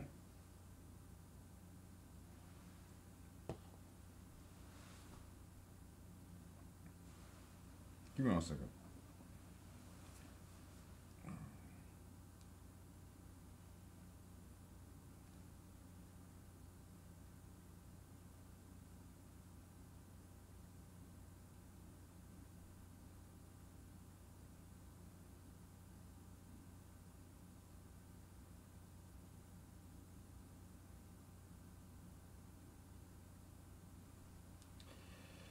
Give me 1 second. Okay.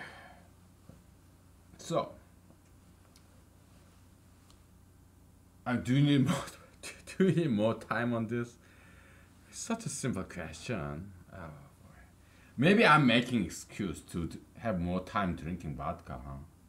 Maybe, probably. Oh, come on! I already know the answer. Maybe you got the right answer already.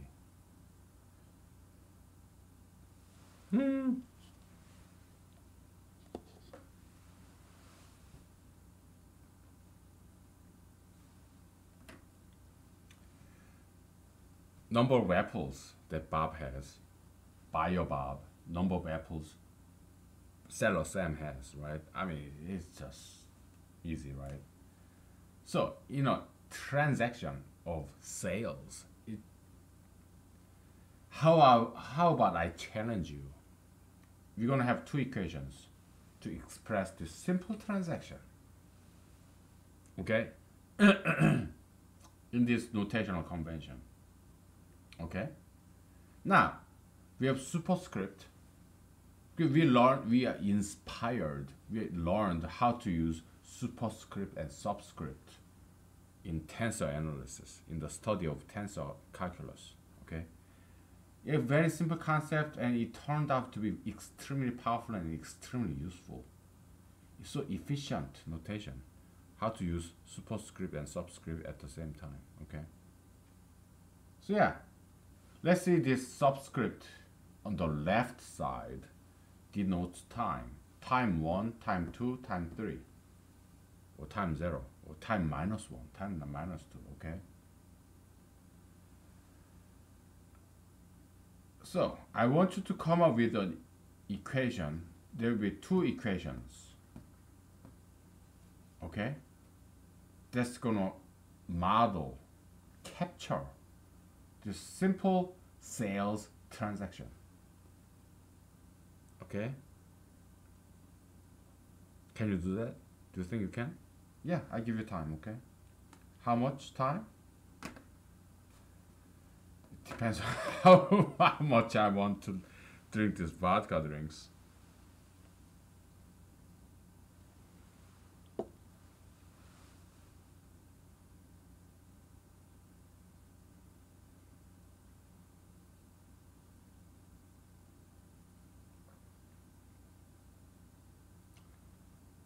Ah, boy.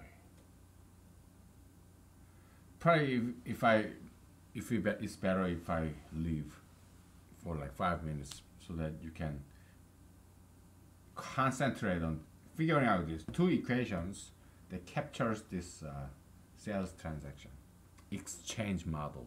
Okay. So I don't want you to get distracted by my presence. Okay. So yeah. Take time. Okay. 5 minutes. Two equations. I gave you ample hints. Okay? We'll be back.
Okay, I think I gave you enough time, okay? So we'll just get down to it, okay? So, yeah, delta, okay? Change. Oh, come on, we did it before like 5 minutes ago, right? Come on. We did like 5 minutes ago, okay? So what is it? It's same, right? It's just negative. So delta B M money minus delta S M delta B A is minus delta S A. It's that simple, right? I mean, minus can come here, it just have to appear once, right? Okay, buyer. So he lost money, right? Because he just gave the seller $1 per apple. So delta B minus 1, right?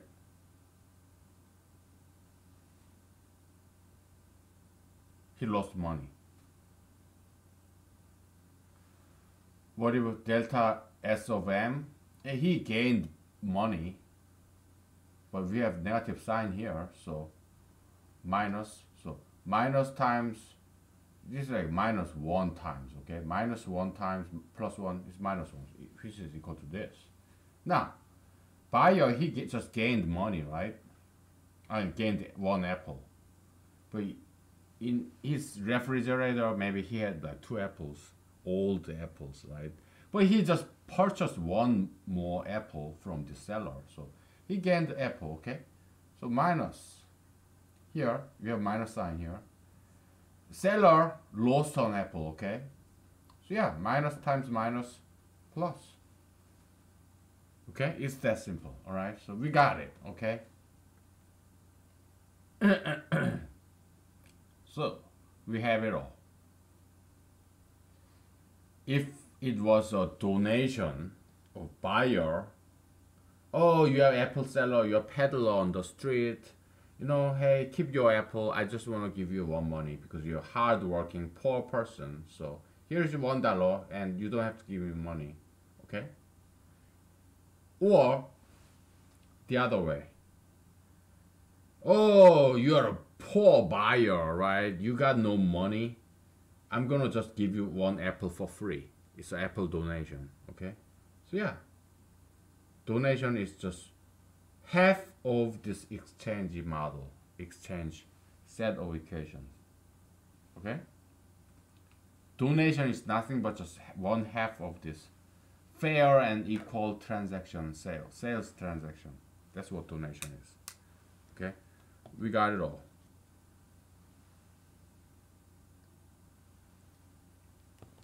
Okay, so now let me get back to my note to see if there's anything else. Ah, boy. So we can call this coordinate system, this brand new vector we just named radial vector, as egocentric coordinate system, okay? Because in tensor analysis, what I learned is that this basis vector, you can define a coordinate system where base vector depends on every single point. So every single point in space have its own coordinate system and its own set of base vectors. Okay, so we're very much inspired by that bold break from conventional notion of vectors. Okay, so there was something very shocking and new. Okay, so we are being inspired by that. So yeah, we can call this self-centric coordinate system or egocentric coordinate system, or okay. So if you are for yourself, you are against everyone else. If you are against yourself, you are for everyone else. Okay? Just like Jesus said, if take you take your daily cross, you diet, you exercise, you bathe, clothe nicely, then everyone else is benefiting from your labor or beauty. Otherwise, if you do not take your daily cross, you don't diet, you don't exercise, you don't wash yourself, you don't bathe, you don't clothe nicely, then everybody else is suffering from your ugliness, your diseases, your germs, and your stench, your smell. Okay? And, okay. So,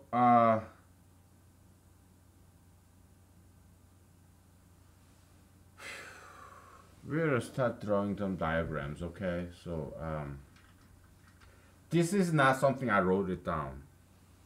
This is not something I wrote down last night. It's something that just, it just occurred to me when I was doing this, okay? You are very much part of this. You're half of this, okay? So, I'm being inspired by you, okay? You being my imaginary audience. So, I'm teaching, but at the same time, I'm learning exactly at the same time because you inspire me, okay? It happens all the time. If you're a teacher, you know what I'm talking about, okay? Yeah, when you teach, you learn something and you come up with something new at the same time, you know? So, okay, so,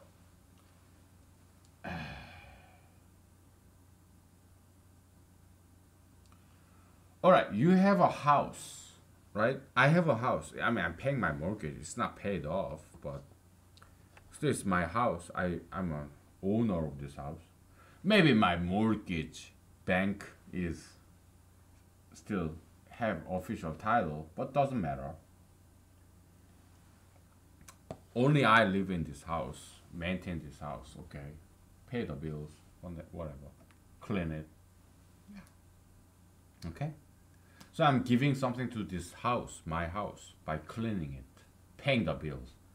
And this house is giving something back to me by giving me a shelter and this freedom, privacy, this wall, this warmth, okay? It's a transaction, copium transaction. I'm spending my money, time, and energy to maintain this house, pay the bills, clean it, but this house is giving something back to me. My privacy, protection, warmth, wall. Okay? It's a copium transaction. Exchange. Okay? So, anyway. Whew.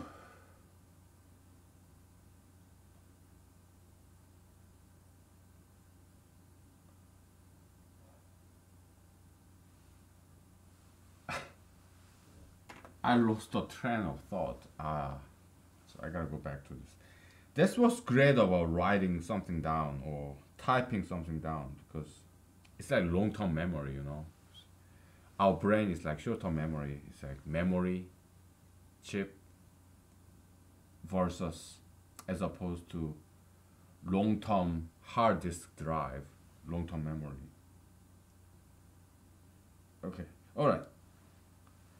So I have this house, okay?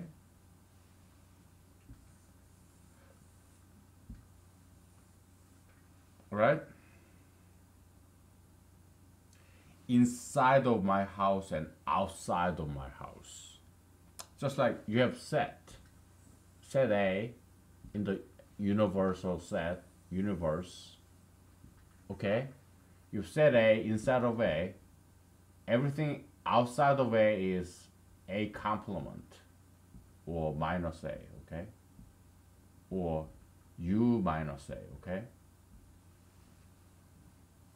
U is like zero, you know. Is it kind of ironic? Everything is like nothing. You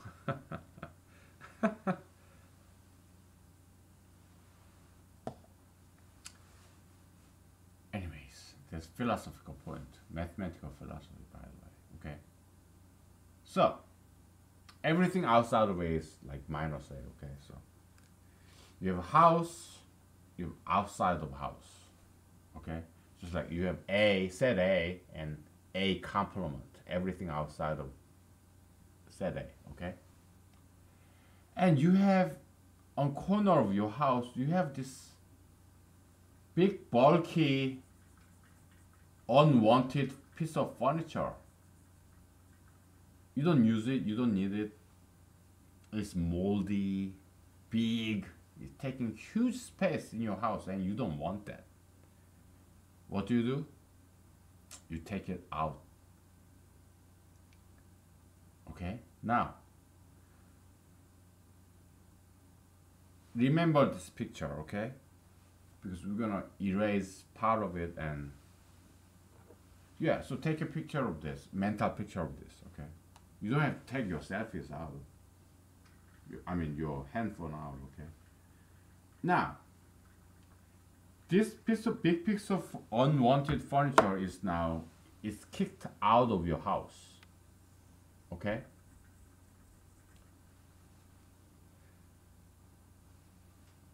This corner of your house, right lower corner of your house is now vacant, empty. You have now more free space in your house. Or how about the world outside of your house? Now, the world outside of your house is A complement.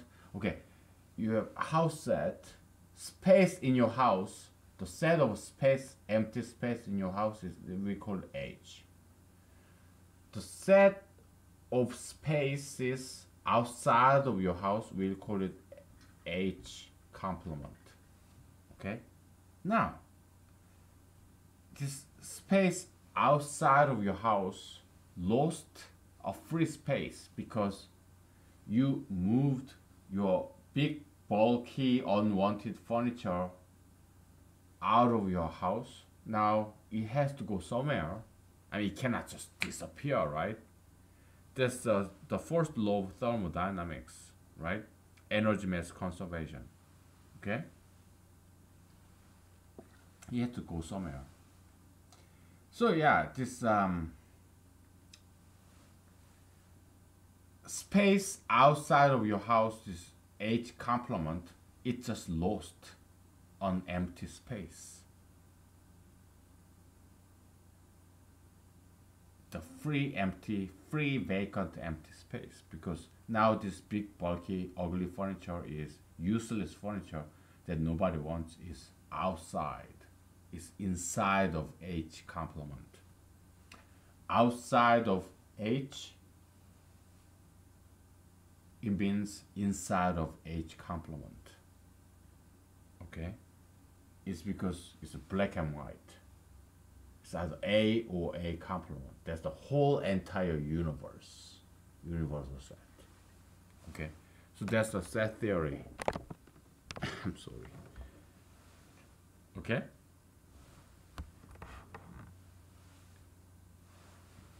Now I can move this a little bit down. Okay. It's like, it's just same as the many a time we talked about this. Okay, you have two cups, cup A, cup B. Okay, cup A used to be full of water, cup B used to be just empty. Okay, if you pour it down from A to B, then now cup A, we call it A prime or A1. A0, cup A0, B0, okay, because subscript, we used it as a time variable, okay. Now A1, cup A1, cup B2, and B1, in time 1, later time. Now cup B1 is, cup B is full of water, cup A is now full of empty space, full of air. You know what? 70% nitrogen, 29% oxygen, and 1% carbon dioxide, argon, and something else. Okay. Yeah, air. Okay.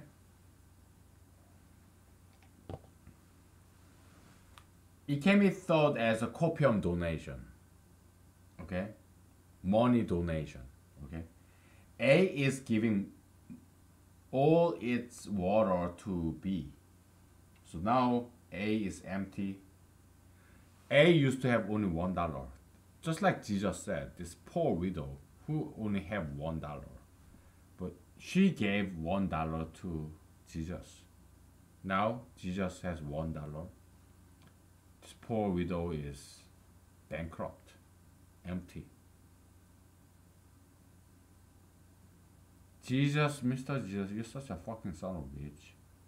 You criticize all these rich people taking advantage of poor people, taking money from the poor widows, and guess what? That's what you did too. That's what you're doing. You're taking this donation. Yeah, it's voluntary versus involuntary. All these tax collectors, kings, emperors, yeah, they take money through this mandatory taxation to take that one single dollar that this poor widow has, right? So it's involuntary taxation, theft, robbery. But look what you are doing. I know there's difference between voluntarism and involuntarism. Yeah, this poor widow, she voluntarily give you that less dollar that she had to you. Now she's penniless. She's dollarless. And you, Mr. Jesus, come on, you had more than $1. But you didn't say no. You didn't refuse. You did not decline her donation effort. You said, "Oh yeah, give your last dollar. Yeah, give it to me. I will just make you famous. I will repay you by making you very famous in this episode. New Testimony episode where, this one widow, she has only $1, but she gave it to me, and so she's better than that rich guy who gave me $10 when he's a billionaire, So, yeah. Now, poor widow, you are famous now, okay? So, get out of here. Get the fuck out of here. Just go away, okay? I just made you very famous. You will be forever remembered in the human history, okay? So, go ahead, starve to death. I can care less. Okay. Just making fun of Jesus. No difference between this Jesus, holy saint, son of God, Jesus, who took the money from this poor widow who only have $1. But he criticized this other rich guy, emperor, governor, who taxed this, or tax collector who taxed this $1 widow so that she go bankrupt. What does that tell us?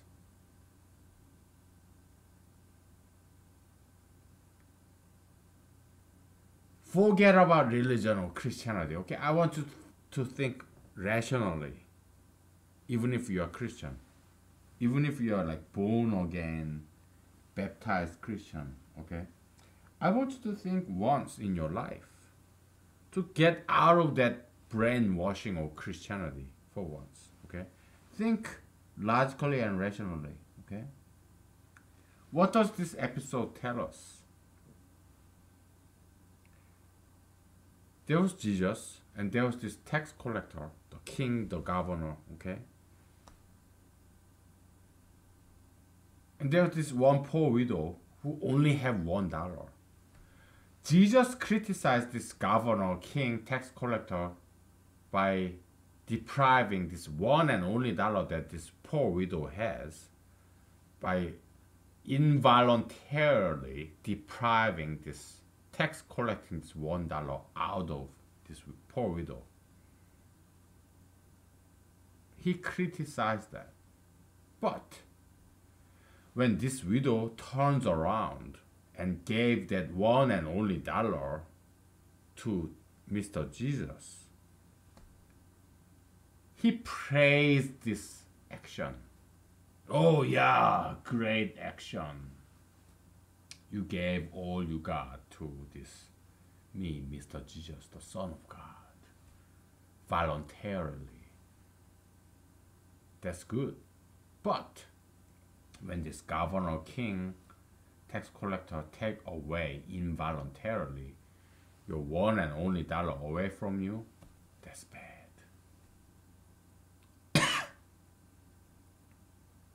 What does this look like?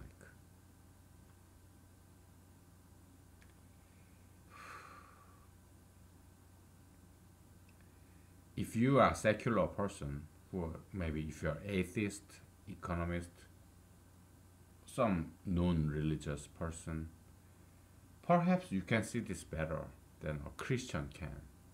Okay? I'm half Christian, half secular, so I can see both sides.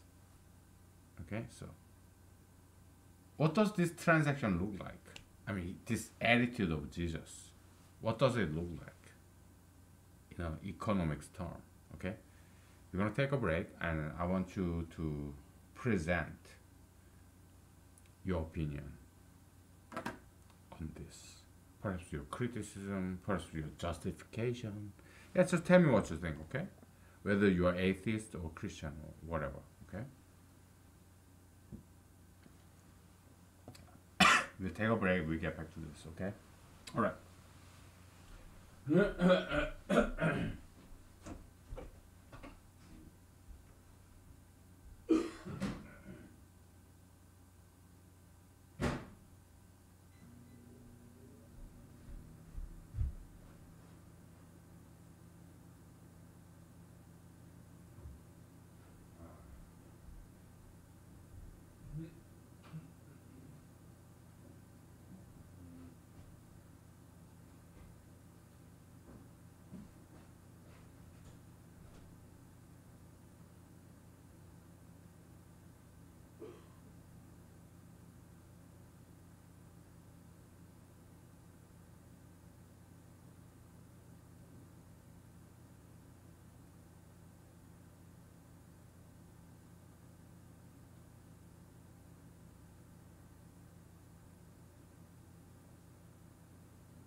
Okay, we're back.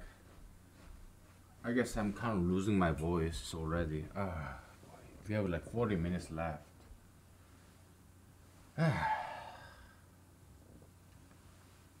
So it's not like half glass, half empty or half full.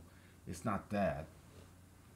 When the water from one glass transfers to another glass, the vacancy, emptiness, this air transfers to this empty glass to once full glass. Okay, so it's even donation is an exchange. Okay, I give you $1. No strings asked, no strings attached, no questions asked. I just give you $1. Okay, that is void of $1 transfers from you to me. I'm $1 poor now. Okay, so that's a concept. I gotta take some Tums.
Okay.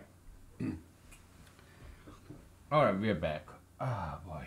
So it's let's go back to my note. Okay, so because I got some maybe one or two more stuff I want to talk about. Because we'll have to wrap it up real quick. Okay, because I'm losing my voice. I need my voice. I have to go back to work tomorrow. Okay. So okay.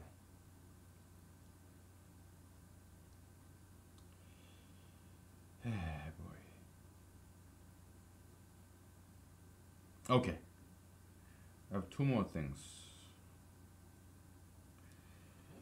Or three more things. So, exclusivity of possession. All right. So you are an Apple purchaser. So if you have to own this apple, it's yours and nobody else's. So you go to Walmart, you buy this apple for $1 and you bring it to your house, then you are depriving the world of this one apple. Okay, that's like marriage. Okay, exclusivity of possession, ownership. It goes both ways, right? At least in a monogamous society, right? Okay, I'm a man, okay, so I can only speak for men, okay, so she's my girlfriend or she's my wife and she's nobody else's. Nobody else, no other man can have sex with this girl because she's mine. I'm depriving the world of this girl because she's not now my housewife. She's my wife. Nobody else in the world can have sex with this woman because she's mine. you're depriving, you're taking away from outside of your house this woman. Now she's your housewife. The world outside of you lost this one woman because you now own this woman. Okay? Or vice versa. Yeah, your wife, your woman, yeah, he's yours, no, and nobody else's. In a monogamous society. Okay, so yeah, it's not okay that he has sex with other girls. No, he's mine. You took away from this world this one woman because she's now your wife. She's yours and nobody else's. We're talking in anti-ultra interracialistic lesbian marriage, okay? Anti-ultra interracialistic marriage, okay? Same race marriage or some exception to that, okay? Like this girl is either old, ugly, yeah, then yeah, that's fine. But okay, whatever. Don't even get me started with that, okay? I tend to get very distracted by this anti-ultra interracialism. It's something I feel very strong about it. Very strongly about it, okay? Anyway. There's one more thing. One or two more things to talk about, okay? So,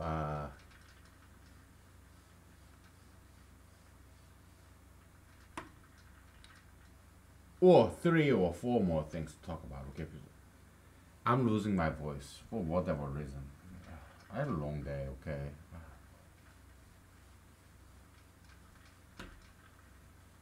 I need some vocal rest.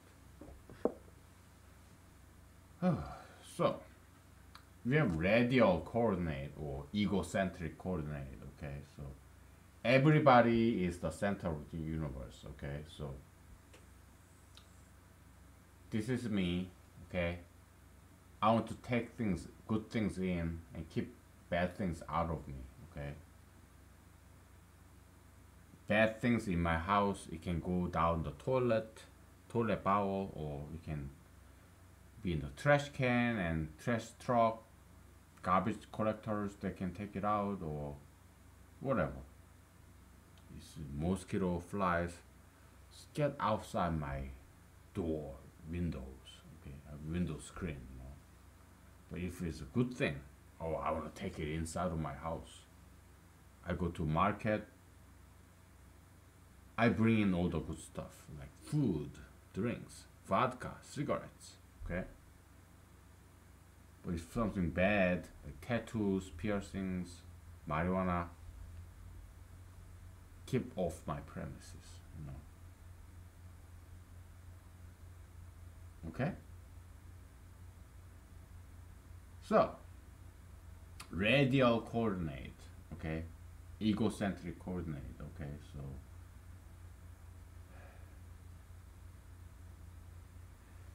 So we said we have this line, right? Radial lines, okay?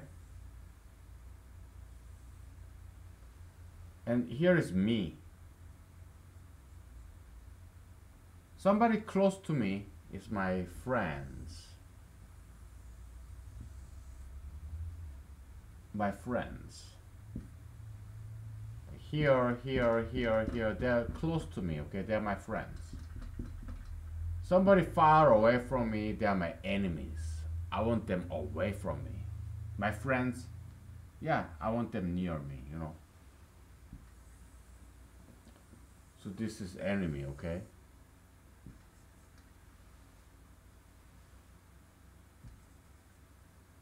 So my friend here is right here. My enemy right here, okay?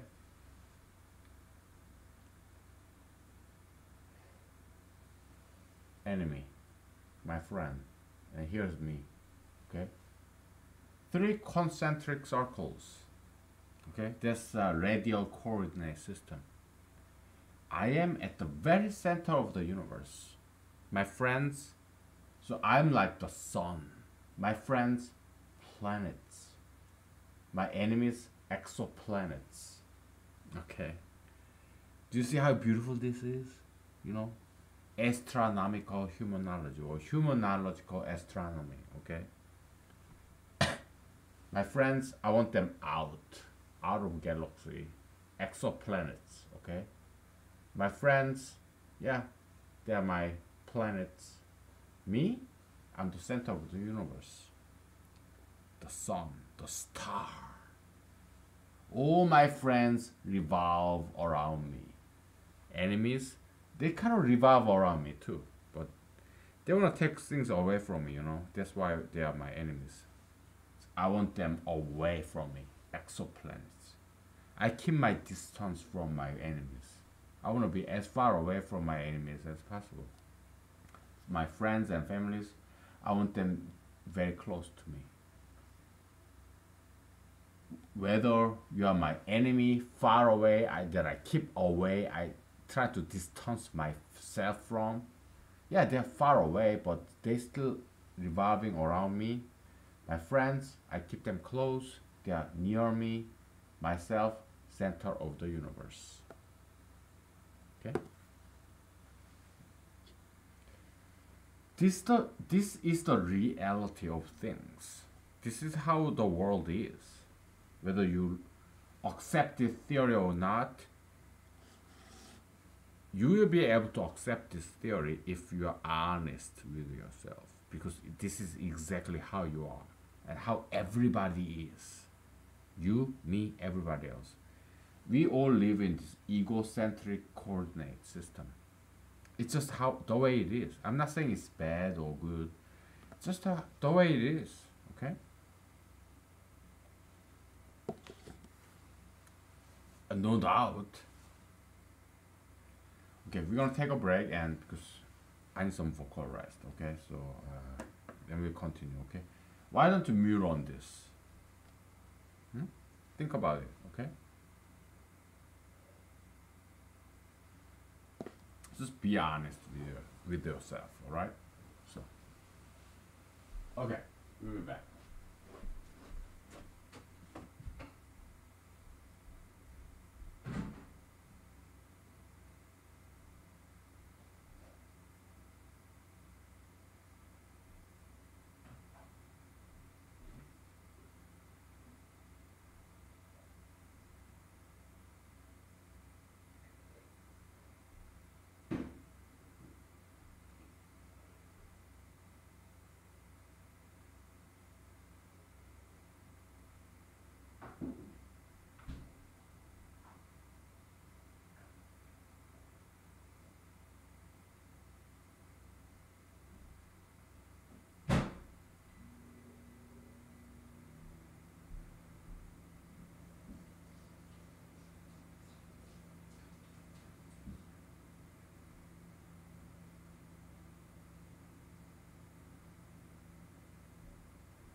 Okay, it's we have like 20 minutes left, and I'm cooking my dinner. Okay, so let's continue with this narrative. Okay, so we explore this radial coordinate system, radial vector. Okay, so it's like this. All right, so people who are far away from me, who are very different from me, okay, they are my enemies, right? People who are kind of like me, who are close to me, they're my friends, right? And they're not exactly me. They have some there are some difference, but it's tolerable difference because perhaps there are more similarity than differences. But people who are very different from me, they're kind of like my enemies, you know. I cannot tolerate them, you know. Oh, they have sugar fetishism, tattoo piercism, marijuanaism, tattoo piercism, gayism. It's just too much. They're too far away, too different from me, so they are my enemies. Okay. But people who are my friends and families, there's some big similarities that overcome the differences that they have with me. Okay, they are my friends and families. People who are close to me. Okay. Egocentric coordinate system. Something extremely powerful, and extremely true, whether you like it or not, whether you admit it or not. We are all living in egocentric system, coordinate system. You are the center of the world, center of the universe. Okay.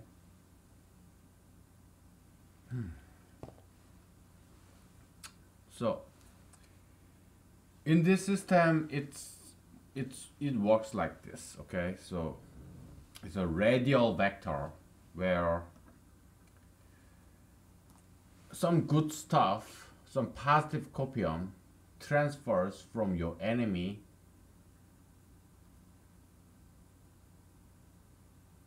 to your friend. Okay? From here to here, okay? Then you feels like as if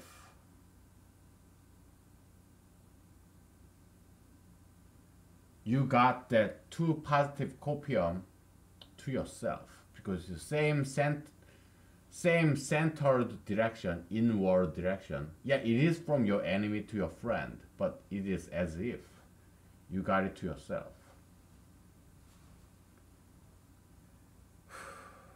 Okay? But if your enemy gives some shit,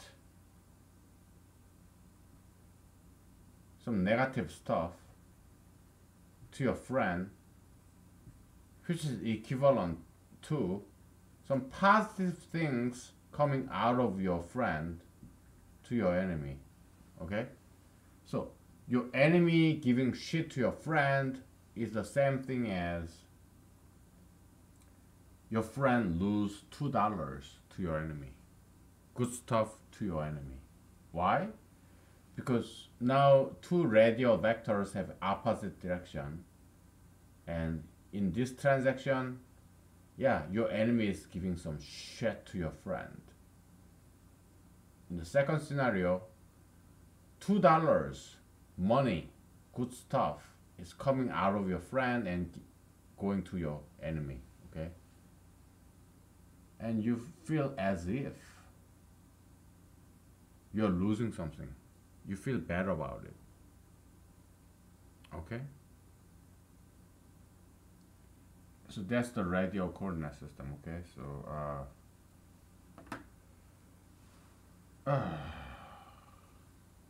see, we are making a history. Okay? This is history in the making. Okay?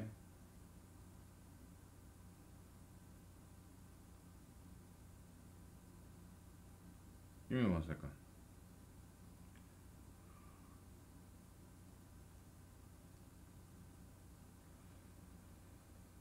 Okay, let's see what else do we have.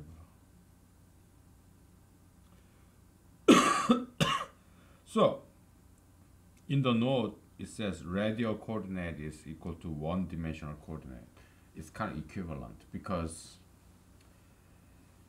in radial coordinate system, you have two directions, in or out.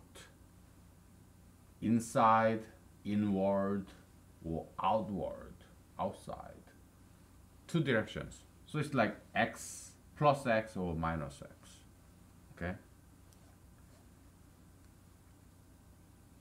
But it's different though. There's some similarity between radial coordinate system and one-dimensional coordinate system. Okay, why?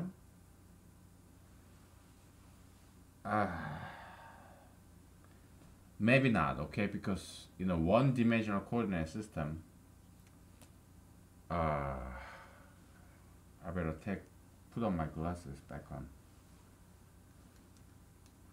We have like 13 minutes left.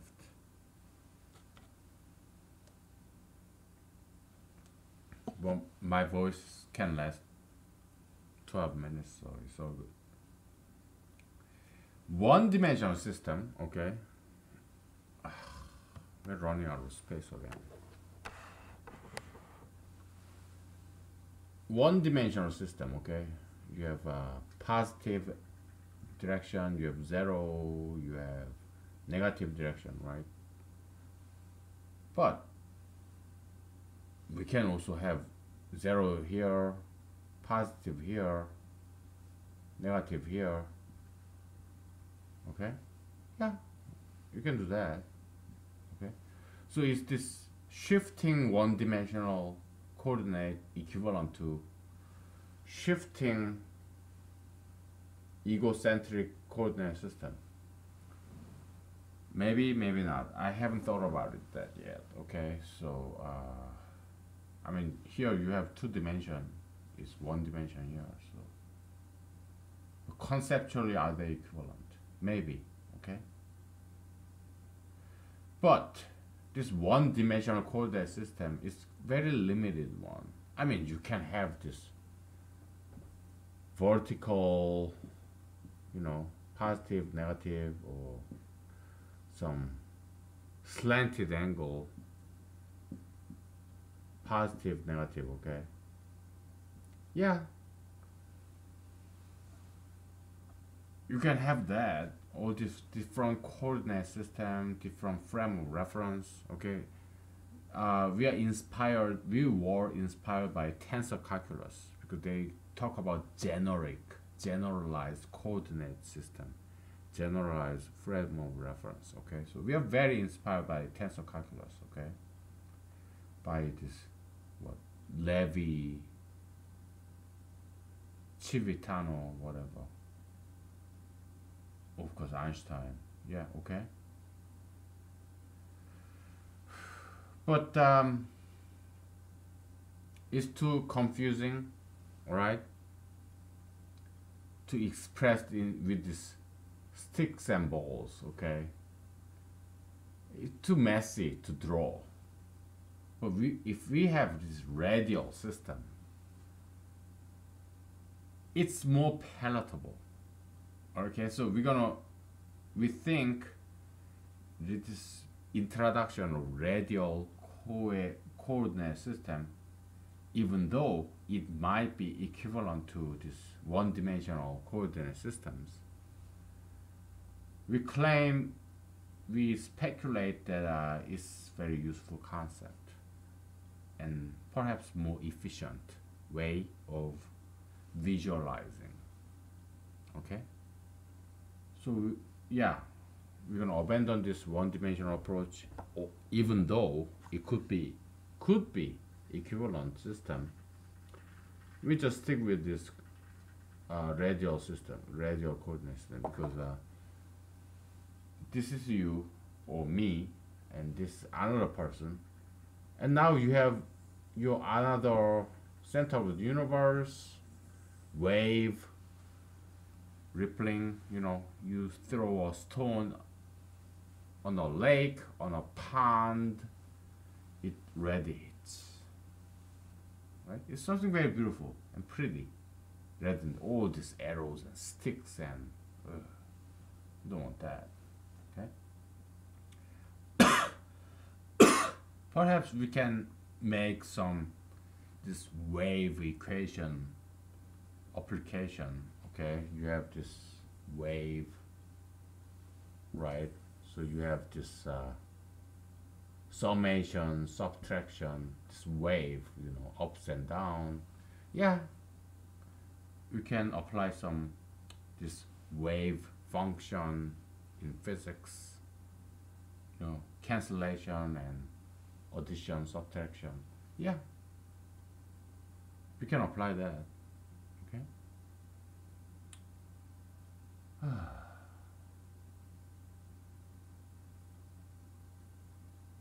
Like wave or ego, whatever.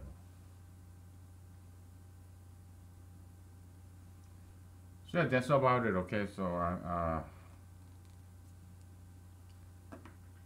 we have like 7 minutes left, so we're gonna make the best of it. So I'm gonna look up this physics book and I'm gonna read what it says about wave. Okay, wave function. We are not doing any quantum mechanics, okay, because I don't know much about it, but classical wave equation, okay, it's very simple. Let's see what this classical wave function is, okay.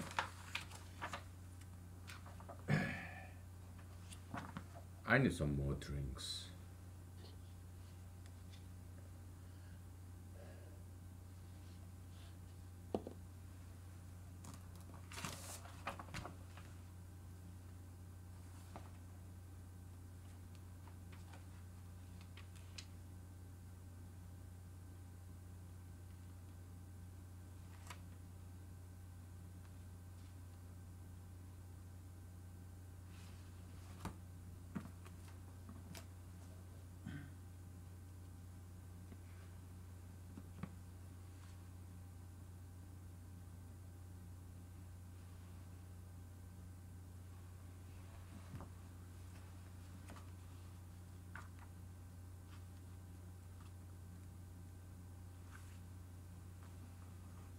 Yeah, we are not talking about quantum mechanics or anything. It's just classical wave, sinusoidal wave,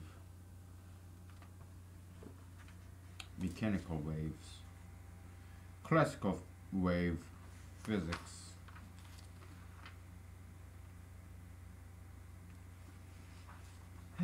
Boy.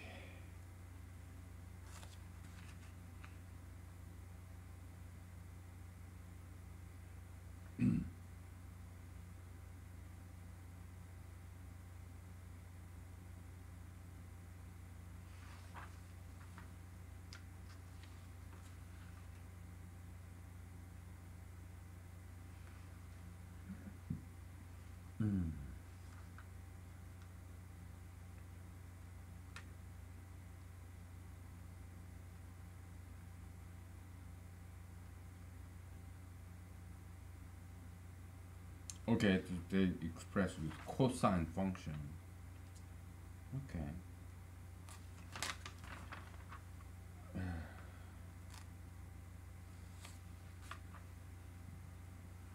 And did they ever prove that it has to be cosine function? Or do they just assume that? That would be my question. You have to question the basics.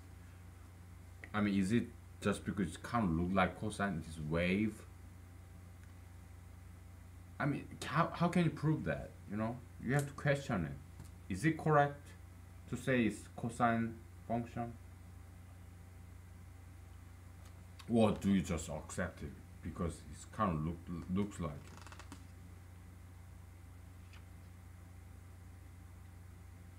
You have to question that stuff, and I'm not sure if they're proving that mathematically.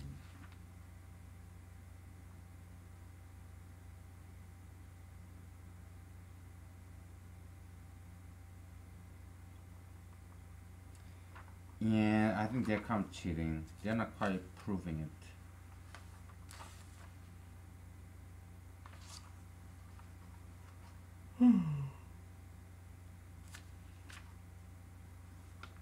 We have to first define what this this physical phenomena of a wave is. Okay, they're kind of doing it. Okay. Wave speed on a string.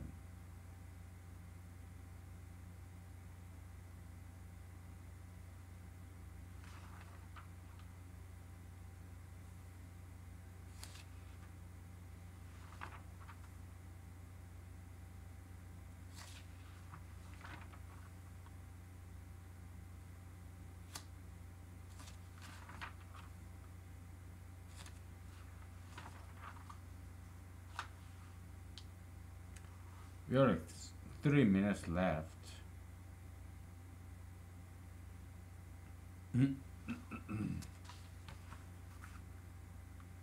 Probably they have to come up with some kind of like differential equation to derive that this wave, ocean wave or string wave, is a actually sine or cosine function.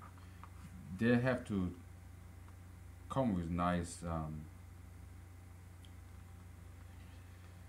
differential equation for that, and they have it right here, kind of, I think.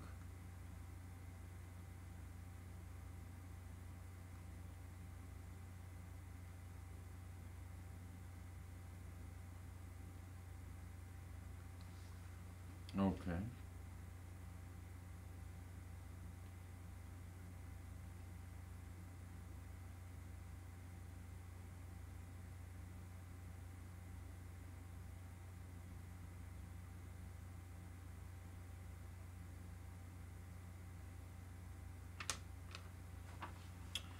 Yeah, they did come up with some nice differential equation, and it's like sine function basically.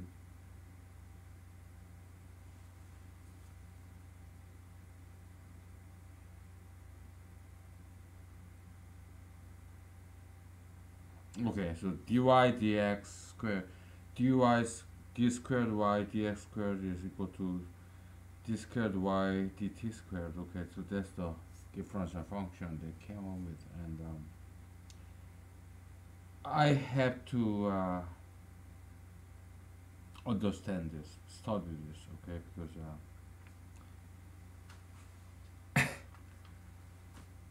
when I took the physics class in my undergrad, we didn't go like deep there. Okay, so yeah, I need some time to study this. Okay, so I will try. Okay, but I have full-time job. I gotta eat. I gotta sleep. So I cannot promise you. Okay, I'll try. Thank you. Bye.